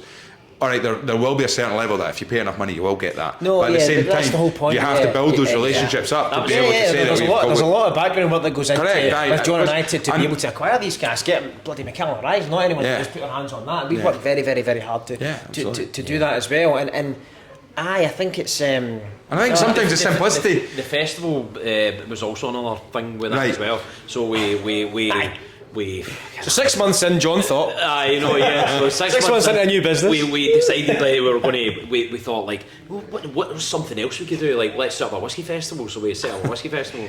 We started the Lowland Clyde Whiskey Festival. And holy shit, it was a lot of work. Like, I don't know. Almost killed the comp game. I don't know if anyone in here has like so set up or ran a whiskey festival, but it's a fucking lot of work. I didn't know you lads done a whiskey festival. The Lomond and Clyde Whisky Festival in Helensburgh this year. You do it every year. It was our first year this year. 21st of September. And are you looking to do one next year? Yes. Do it next year, 100%.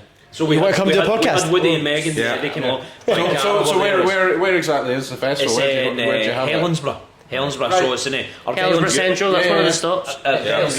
You really fell asleep on the train if you wake up there. You're either on your way to a whiskey festival, you fell asleep on the train. We had to like go the other way. The train stations. That's really interesting. And so, how big's the festival? How many?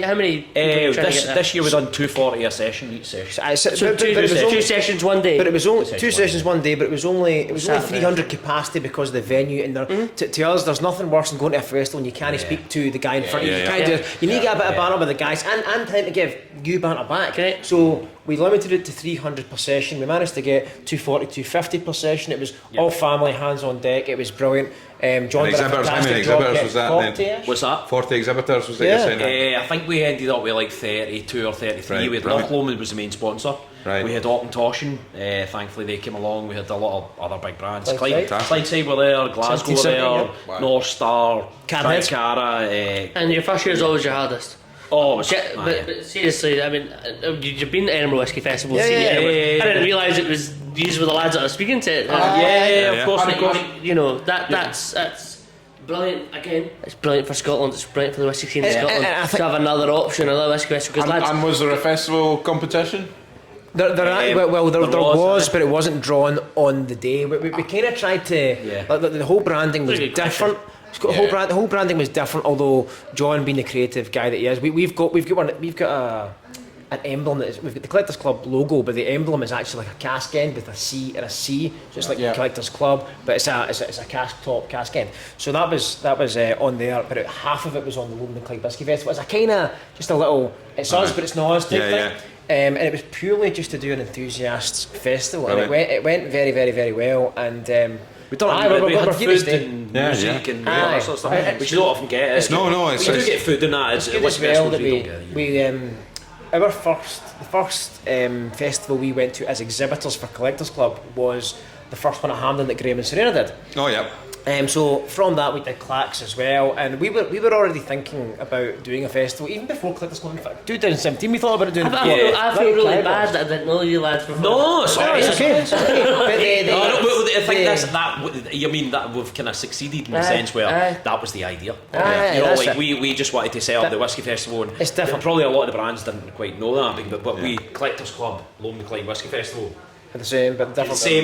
Yeah. So you don't want to. So when you're exhibiting at a festival that's not your festival, what are you doing? What's your stand we take a lot of the collectible stuff there. Maybe not quite a Horizon, but we take some of the stuff that's on the site right now. Yeah. We've got big signs with big QR codes. We get the guys to kind of scan selling it, the idea of the competitions. We're not trying to get people to spend a £5 on tickets there and then, because at the end of the day we've been on the other side of the table many times. What you want to do at a festival, you want to get your dram glass, you want to speak drams, drink drams, talk drams, move on, come back, do a couple of laps, don't you? You don't want to get bogged down by someone wanting an email address, credit card details, blah blah blah. So what we do is we raise awareness for the club, and we do a charity raffle for whoever the charity, because normally these things have got a charity attached to them. And what we do is when the guys come round, we'll pour drams, kind of like these, maybe not quite as pricey as some of these, but we'll do whatever drams we bloody want, because we're not affiliated with anyone. Yeah, of course. Get them to know what it is we do, and we'll just ask if they want to at the end.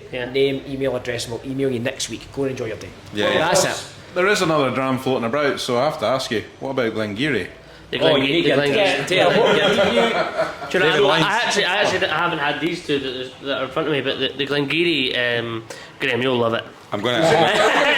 Talking about Facebook groups, you are. What? No, that's Glenburgie. No, that's Glenburgie. This is my favourite. No, but Well done. I tell you what, Good to see the head of research we working today. We're on Glen and Speyside. you know what? Well, Glengarry's not in Speyside either. It's data.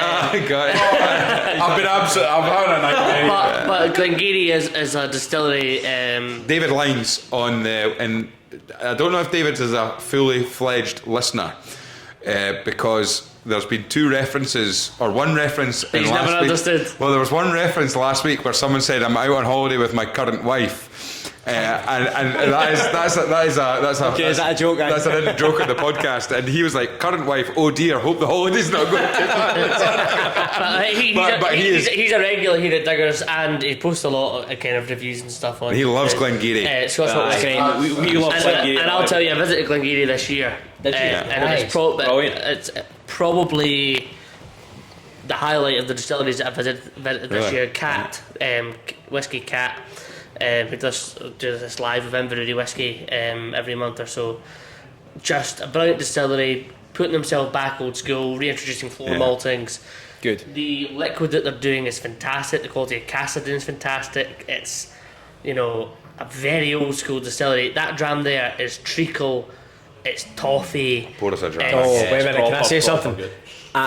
We don't do a lot of underground crazy tasting notes, right? But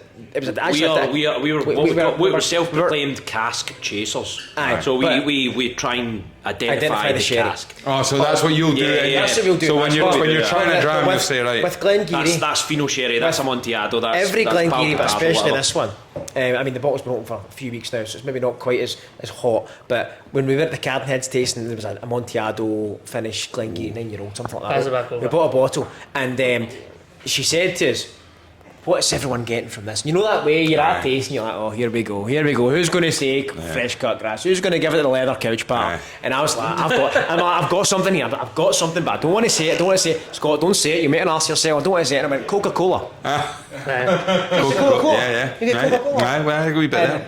You do. And I was like, "Oh, what have you just done? And everyone was like, No, we had what was it? The Canadians. Builder's Breakfast Crisps, was it? It was Builder's Breakfast. Walker's Builder's Breakfast Crisps. It was I think Charles Kerr met his match that. Now the thing is, you chase casks. You chase casks, right? And you want to try and get. Have you ever had? Was it Lithuanian blueberry wine? Tokai. Was it last night? Simon Smith. Lithuanian, and it was Lithuanian or Latvian? It was Lithuanian. It was labelled as a grain whiskey, but it was all barley. Yeah, so it was a Lithuanian single grain. But it tasted that was like a rye 100% whiskey. malted barley, but probably in a slightly different still. That was lost me already. Blueberry wine. Cask finish. And it was fine. It was fine. But just very quickly before we move on to your What 3 Drams, because the Polish are here to pick you up. but the one thing is Dumbarton lads then, right? Yep. So Dumbarton holds a sort of small affinity, the geese. Is that ring any bells in the whisky industry? Because Dumbarton Distillery. The Dumbarton Distillery. We were still about when the geese at that's the Shivers geese. Well, yeah. So it was Valentine's. So basically, John stays around the corner, so I'll let him so I stayed down just 5 minutes down the road for there. So the geese used to actually be real geese there. Yeah, because I was never did the guard. I've been down, and they've been replaced by metal geese now. So. But that was all because the actual Dumbarton Distillery itself. I don't know if you know. It's Infrequent Flyers. Do you know that? Yeah. The independent bottler. That's Billy Walker's son. Aye. So he's released I think it was 1998, which is actually my birth year. I think it might be yours or not. No, 1989. No, 89. Sorry, 89. Sorry, I'm right. 89. So he released a 1989 Dumbarton. Oh, really? Fully matured in a PX sherry. Ooh. And I've tried it, but we've given one of them away actually. Gave away a set of them. Got another one. Because the thing about and again, Ross, this is a wee bit of whisky geekiness here. The Dumbarton, I think we've talked about this before. The Dumbarton Distillery was one of the few grain distilleries that they had that didn't use the Aeneas coffee still. But the stills that they did, because the Dumbarton Distillery was actually built by Hiram Walker. If I'm right saying that now, somebody might correct me later on, maybe Big Cam. But Hiram Walker built them, and they brought over a specific. It was an American style still that would do it was a grain still. Yeah. But it meant that the only grain that it could really process was maize. Now that was one of the reasons why Ballantyne's, that was the grain distillery that Ballantyne's used.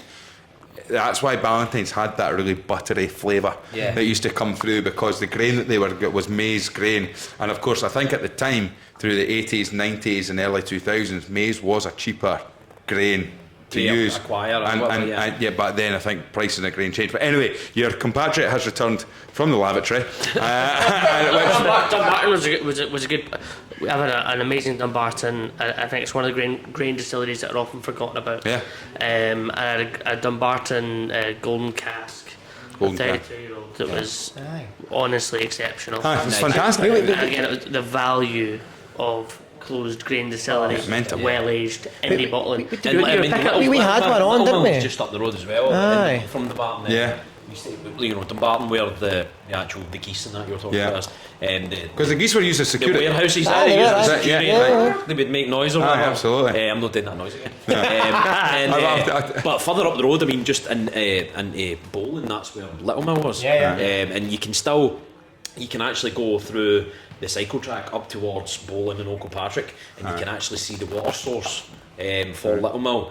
I used to cycle up and down there to work sometimes, and the water source where the river is underneath the bridge on the path is still going into where the distillery used to be. Wow. It's obviously mothballed. Yeah, of course, aye. Flats on top of it now or whatever now. But well, on the subject of geese, I mean, it is becoming a feature. I'm a new father, so I'm allowed to say sort of really terrible dad jokes, but basically the Northern Irish geese that were flying south for the winter, and they were all going quack, quack, quack, quack, quack, and the phone at the front went, I'm going as quack as I fucking can. The gas is out too fast, I went over my heat. Right, anyway, we are fast approaching the time where we get kicked out by the musicians, so we do have to who are going to do us a song. We actually bumped it through Diggers. Oh, so lovely. Geese also tend to honk, Graham. It stops at quack. Right, well, there you go. Thanks, Angus. Glad to see you're still here. But basically, we had somebody on the Indie Bottler Spotlight for the very first time, a local drinker here, and he says, I'm a painter. I said, well, I'm needing my living room done, but he says, no, I'm an artist. But I said, would you do a song? You're non-stop. No, seriously. You're Da Vinci on your roof. But he showed me some of the artwork. He's retired and he's taken up to doing artwork, painting and stuff like that. Right. And he said he will do it. I said, can we commission a Whisky Stories podcast painting? We've talked to the guys who come in here on a Wednesday evening as we're recording. After at 9 o'clock the musicians come in, they play all the Scottish music and everything. Angus, they've said that they would be happy to do a sort of recording for us. That's cool. But we are sort of coming to your other part. We've got one more before we go off air. Well, we're about to do our What 3 Drams feature, right? Yeah, but we'll So we've got a bottle right now that's covered up. Is this a secret whiskey? Is this part of your What 3 Drams, or is this a separate thing? Have you got your 3 stories sorted? I was going to say, What 3 drams? What's the feature again? So the what? in a brown paper bag. So the What 3 Drams, any 3 whiskies that have got any meaning, story, or anything associated with them that you put down, we put that's our feature for it. So what we'll do is each of you get a sort of What 3 Drams. And basically, So I've got to write down what 3 drams. No, just tell us. Tell us any 3 whiskies. So you would say the Glengoyne handful because your father, etc. That'd be one. Right. Okay. So we'll But so for the audio, wait for John. For the audio listeners, a bottle has just been unveiled, which is why that last minute just seems very confused. It's not extremely special, but it's good. But there's a bottle on the table that is wrapped that we don't know what it is. Glaswegian. Glaswegian.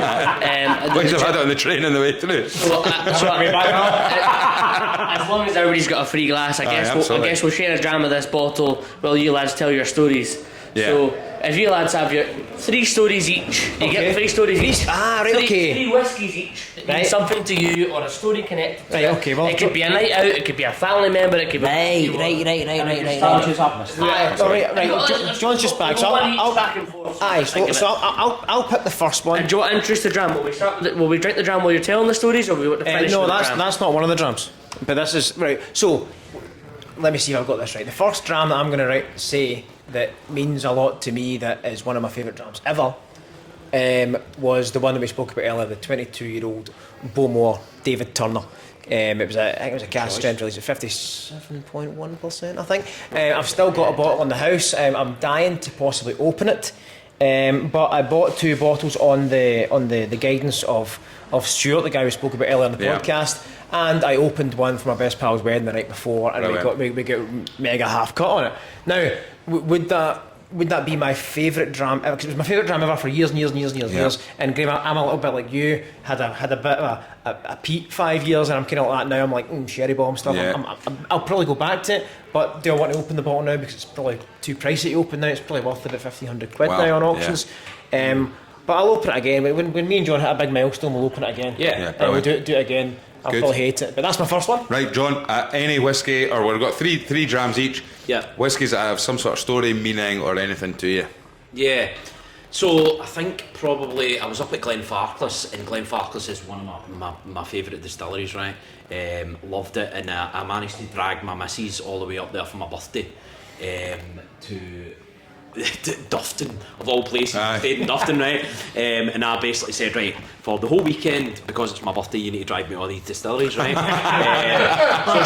So she was like, right, okay, well, where are we going? And I was like, all of them. I was like, we didn't quite, obviously there's loads up there, so we never got about. We got Glenfiddich, managed to get into Balvenie. Balvenie's quite closed. Ballindarloch, done a wee kind of stop off in there. Great distillery, by the way. Ballindarloch's amazing. Right, I only just started releasing stuff. One of my drams of the year, Ballindarloch. Yeah, they've got a 9-year-old sherry one they just released there. I've not tried that one yet, but we comped that one. We did a competition for one of them. We've done a double. Two of them actually. Two of them, bourbon sherry. But yeah, back to the Glenfarclas, right? Love Glenfarclas, love all the family cast stuff, right? Yeah. And went into the tasting and I said, right, I had kind of paid for the premium thing because it was my birthday, and you know, there was other people doing a tasting in that as well, and I said to the guy, or my missus said, oh, it's John's birthday, blah blah blah, and he was like, oh, what year were you born? I was like 1989. He was like, oh, just back in a minute, and he came in 1989 family cask on the table, and I was like, oh. And I think I was 28 or 29 at the time or something like that. So obviously it's not quite 35 now, Graham, but it's unreal. So that I think. Now wait a minute. How old is Cameron? Big Cam. Cam is 1990. Yeah, he's. Do you know? Because that's quite. Because I'm a big sort of my mind works. Already 2 things. Number 1. I don't know if Fraser Souness had a very similar Bowmore story to yourself, where it was like he was sitting there. I can't remember what it was, but what I also know is that if Cam was born in 1990, same thing happened to him, and that was one of his 3 drams when he visited Glenfarclas. Was that it was? But he was going for an event, and what they did was what the Glenfarclas guys had done was they had to sign off health and safety forms before they do it. But part of the tour that they got was whilst they were on the tour, somebody was going through everyone's health and safety form, and in there was your date of birth. So what it meant was that every single person on that tour, when they sat back down, their dram in front of them, that's from your family cast. Yeah, and that's when Cameron said he wished he'd lied on his health and safety form and said he was born in 1960. I was on a stag do in Tom and Towel, and I ended up kind of being designated driver for one of these days, and it was a Saturday, and Glenfarclas aren't open on a Saturday, but I knew we weren't, so it turned into a bit of the guys that were in the car are quite interested in whiskey, and it turned into a bit of an impromptu whiskey tour, a bit like you. So we drove up to Glenfarclas, and I said it's not open, but we'll just have a wee look. But as we arrived, there was like this German, like Trabant, like an East German car, like turned up. These 2 Germans got in and go, what's going on? Is the distillery closed? And it was like, nice accent. Performance. Good and it was like, Das ist gut, Angus. And it was like, I'm not going to be able to. But it was. You threw us all off with the accent. So then the kid, it was, it's closed on 4. Shall we try and break in then? And I was like, no, I think we'll just carry on. But good tag to our German listeners there. Thank you very much. Yeah, we apologise and we thank you for listening. And good shout out to Peter Class if you're still listening. Sammy, well done. Right, so Scott, second dram for you. Okay, second dram. So I know you're probably supposed to pick something that you can kind of buy. No. Anything at all. So, we actually never allow one on brand because you're the brand. You can do whatever you want. No, yeah, that's it. John and I and Stuart and Chris and all the people we've been talking about who go to Isla every single year. That's a kind of annual get together. We try and get together a few times throughout the year as well. But we always go to Isla in November. And this particular year we went to Isla we always get the tasting with David Brodie. We always go down, do the cask sample drams, all that kind of stuff. And when we came back, there was a lovely bottle of the Warehouse 9, but the limited release ones. I don't know if you've seen them. Warehouse 9 bottles are the ones with the lovely, just straight up white label, and they're handwritten, filled by D. Brodie, filled by whoever it is on that day. But there's some of them that have got limited release with a kind of purple cursive, right? Not a limited release. And this was a 1989 Oloroso. Bunnahabhain, 1989. Bunnahabhain. Yeah, it was the year that myself and John were born. Wasn't doing anything for John that day, it was all about me. So 1989 was when I was born, and we actually went into the shop, and we went in, and you bought a few hoodies, a few hats, a couple of bottles of the normal stuff, a couple of Warehouse 9s that you tried on the day, the stubby bottles. And then David said, what about this one? I said, that's my birthday. And it was an Oloroso matured 1989 Bunnahabhain, and which at the time would have been, I think, 31, 32 years old. 30, must have been 31. It was an obscure number anyway. But a very, very small bottle of it was quite pricey, but you know that way where it just hits you. You're like, I've been here with these pals. The guys have been telling you the whole time, with my best pal, these pals that I've got now, birth year dram. You've had a few drams, you're feeling like that. Right, okay, give me it. So that one right there, that was a real special. And you know, sorry, just before we move on, when you're at Bunnahabhain and you go there and you're on that pier and you're drinking that dram, and you know they say the sea spray for Bunnahabhain. See when you feel like your face. I'm the only one in this room that's never done that.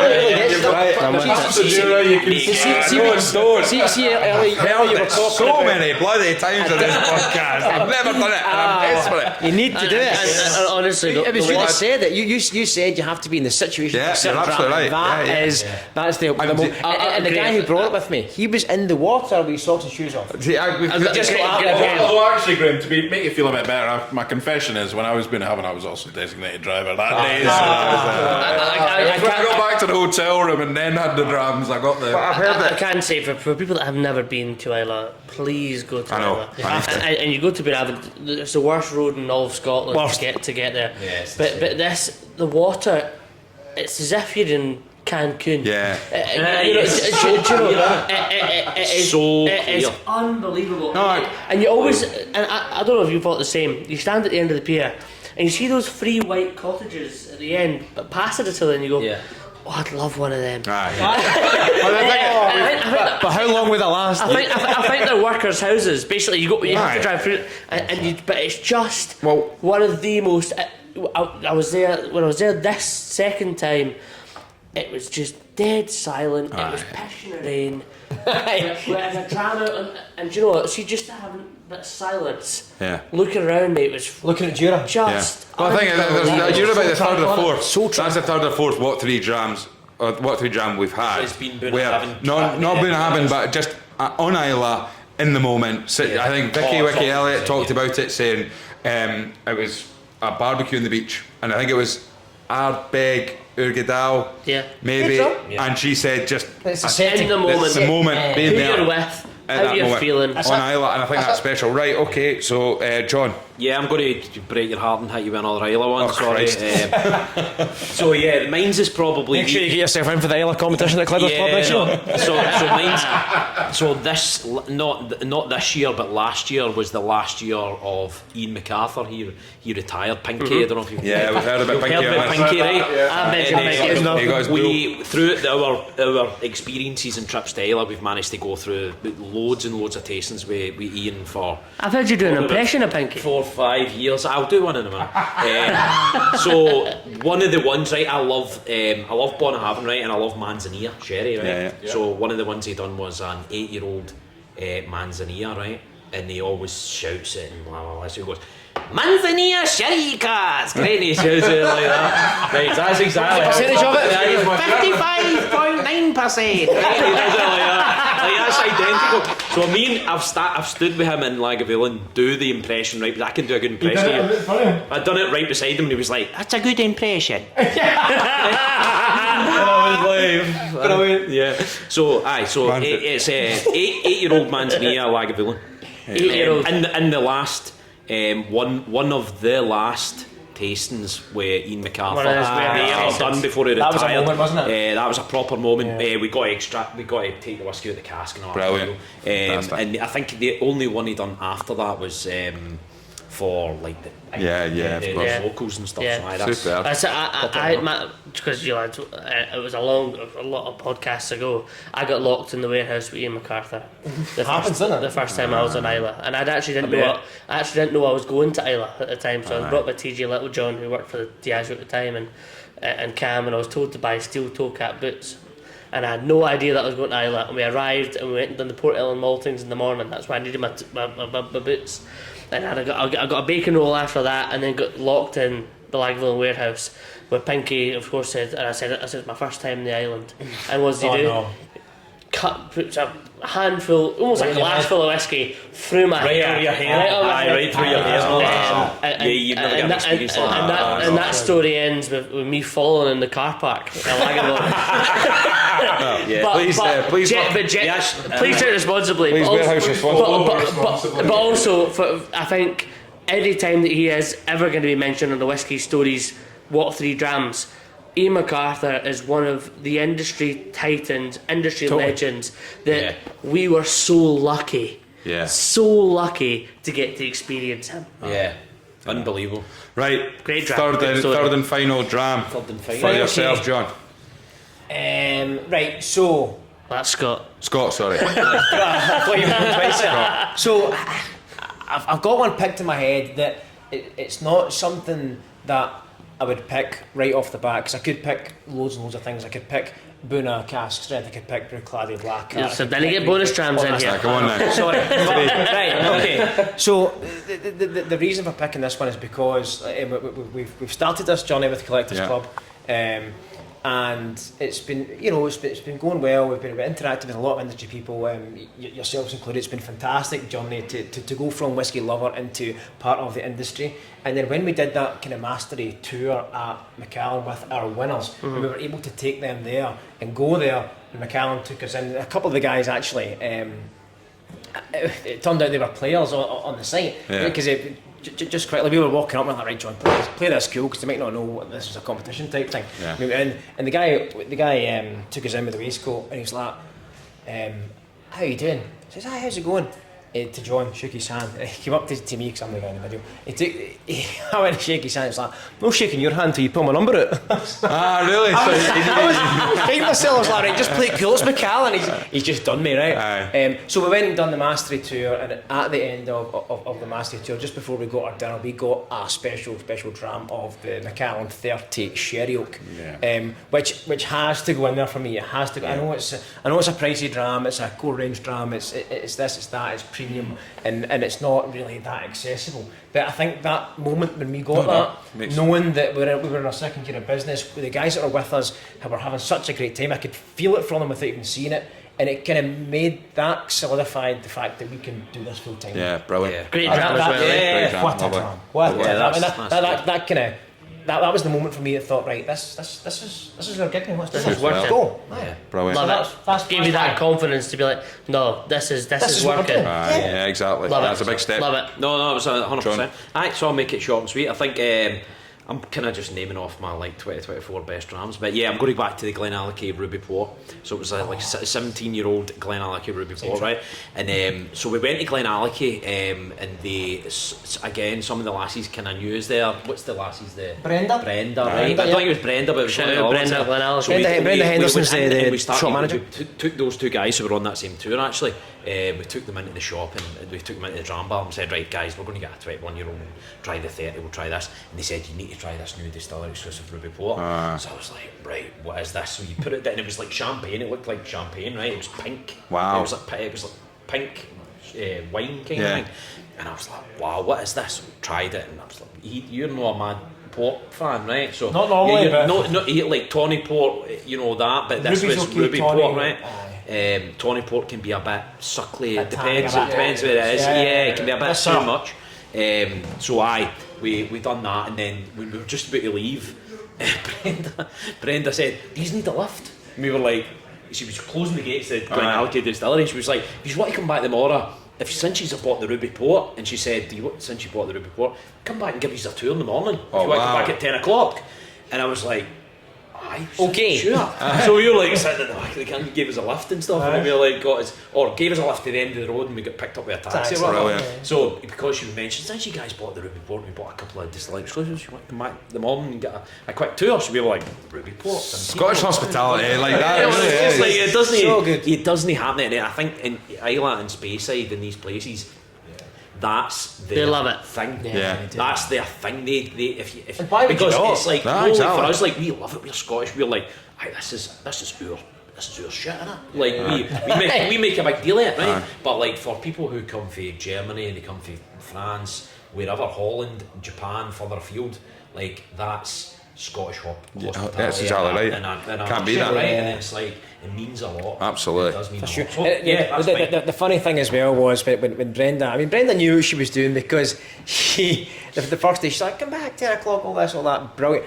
I mean, free tour, and you get a wee tasting at the end of it. So free tour and tasting. I had to drive in the morning, so I got driver's drams away with me, which was great because I had them after my dinner. But when we went back to the shop the second day, she had there's a wee cabinet in the kind of front left corner, and then she must have changed them because we didn't see them that day, but. We explained what it was we did and all that on the first day, and the second day we came back and there was three. Glenallachie had a rebrand, haven't they? So there was 3 old brand bottles signed on the side by Billy Walker. There they go. Would you like to buy these? Good old Brenda, eh? Yes. No such thing as a free lift in Speyside, is there? To be fair, she charged us the same price as what they were on the shelf. They were signed by Billy Walker. Yeah. And We're just finishing up. We'll just finish up with 5 minutes. Yeah. So Brilliant. that was absolutely amazing. But shout out to Brenda, she looked after us, didn't she? Fantastic, brilliant, great stuff. Well, we are fast approaching the end of the podcast. Yeah, It's been nearly no 2 worries. hours. Some great stories there. Guys, that's been absolutely fantastic. Can we Thank you pour so a quick much. one before we go? Just a quick, yeah, very, what very have you got there? What? So this was actually unintentional, because you guys have done the secret M challenge. So we've got another secret M here for you, way over from the west side, because this is the Whisky Sponge bottling exclusively for the Bon Accord. Oh, wow. In Glasgow. There are only 92 bottles of this in the whole wide world, and we've got one of them. I'm going to open it right now and give you all a drama of that 15-year-old Macallan. That is, And look at the Wow. colour on that. Careful, there we go. Look at that is that. absolutely, that's an awesome dram to pour. Yeah, What a night. Let's go. What a night, Cap. Whiskey Sponge as well. It's Whisky Superb. Sponge I adore Whisky Sponge. in collaboration with Huge Whiskey Sponge fan, man. it's in collaboration with our friend down at the Bon Accord, Thomas McDonough. Brilliant. Brilliant, man, What a brilliant. guy, Thank you what very a much. guy. That's very generous. Of course. Thank you. Thanks, Thanks, gents. Thank you, Well, thanks so much for guys, sharing it with us, and lads, thanks for coming if on. people, No if people problem. want to see what you're doing and get involved, where should they go? So we've got social media everywhere. You'll probably see our adverts as well. But if you want to follow us on Instagram, it is at Collectors Club Comps. Also, if you search the Collectors Club competitions on Facebook, you can get us. You can message us. You can also join our private Facebook group, which is called the Collectors Club Lounge. But also, you can go online there, www.thecollectorsclubcompetitions.com, and you can see all the competitions we've got. We do live draws every single Thursday. You got competitions on right now? Your competition's on right now. Well, Macallan the Horizon is on right now, the biggest competition Yeah. there's ever been in whiskey. On the 27th of... Finishing tomorrow. Finishing Tomorrow, on the 27th of December. But I tell you what we're going to do. What we're going to do just before we sign off. I think because we've been on here for such a great night with you guys, we will put a discount code on our website. It's going to be called Stories25. Gets everyone who plays, including you guys, 25% off every single order for every single ticket you want to do.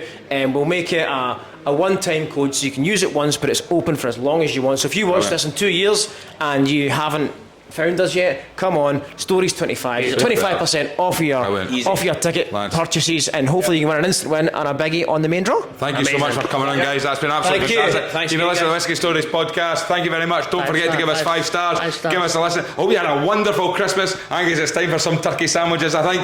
Hey! I think so. And Langme or Limerick. Thank you very much. Big shout out to everybody who's been involved. Hope you had a wonderful Christmas. Thank you so much for everybody. Join the Facebook group. Get in the Facebook group where we'll be doing a Christmas Day Christmas Day dram roll call. There'll be a Boxing Day dram roll call. There'll be right the way through to New Year's Day. That period between Christmas and New Year's, we know you're all getting pissed. And so just put your drams in every single day. Get it going. Let's have a discussion about whiskey. We all share the same passion. So thanks for listening. Thanks very much. Don't forget, you get us on the YouTube channel. You can watch this. You can see the drams that we've been drinking. You sit down, put the telly on. You've got nothing else to watch on Boxing Day. Coronation Street Boxing Day specials crap these days. So you just want to sit down, watch pour yourself a good dram that you've won in the Collectors Club. Yay! Sit down, kick your shoes off, and watch the Whisky Stories podcast. Give us a 5-star. You can listen to us. Get us on Instagram, Whisky Stories Pod. Lads, thank you very much for coming on. Thank you for the drams. 100 baht. Thanks.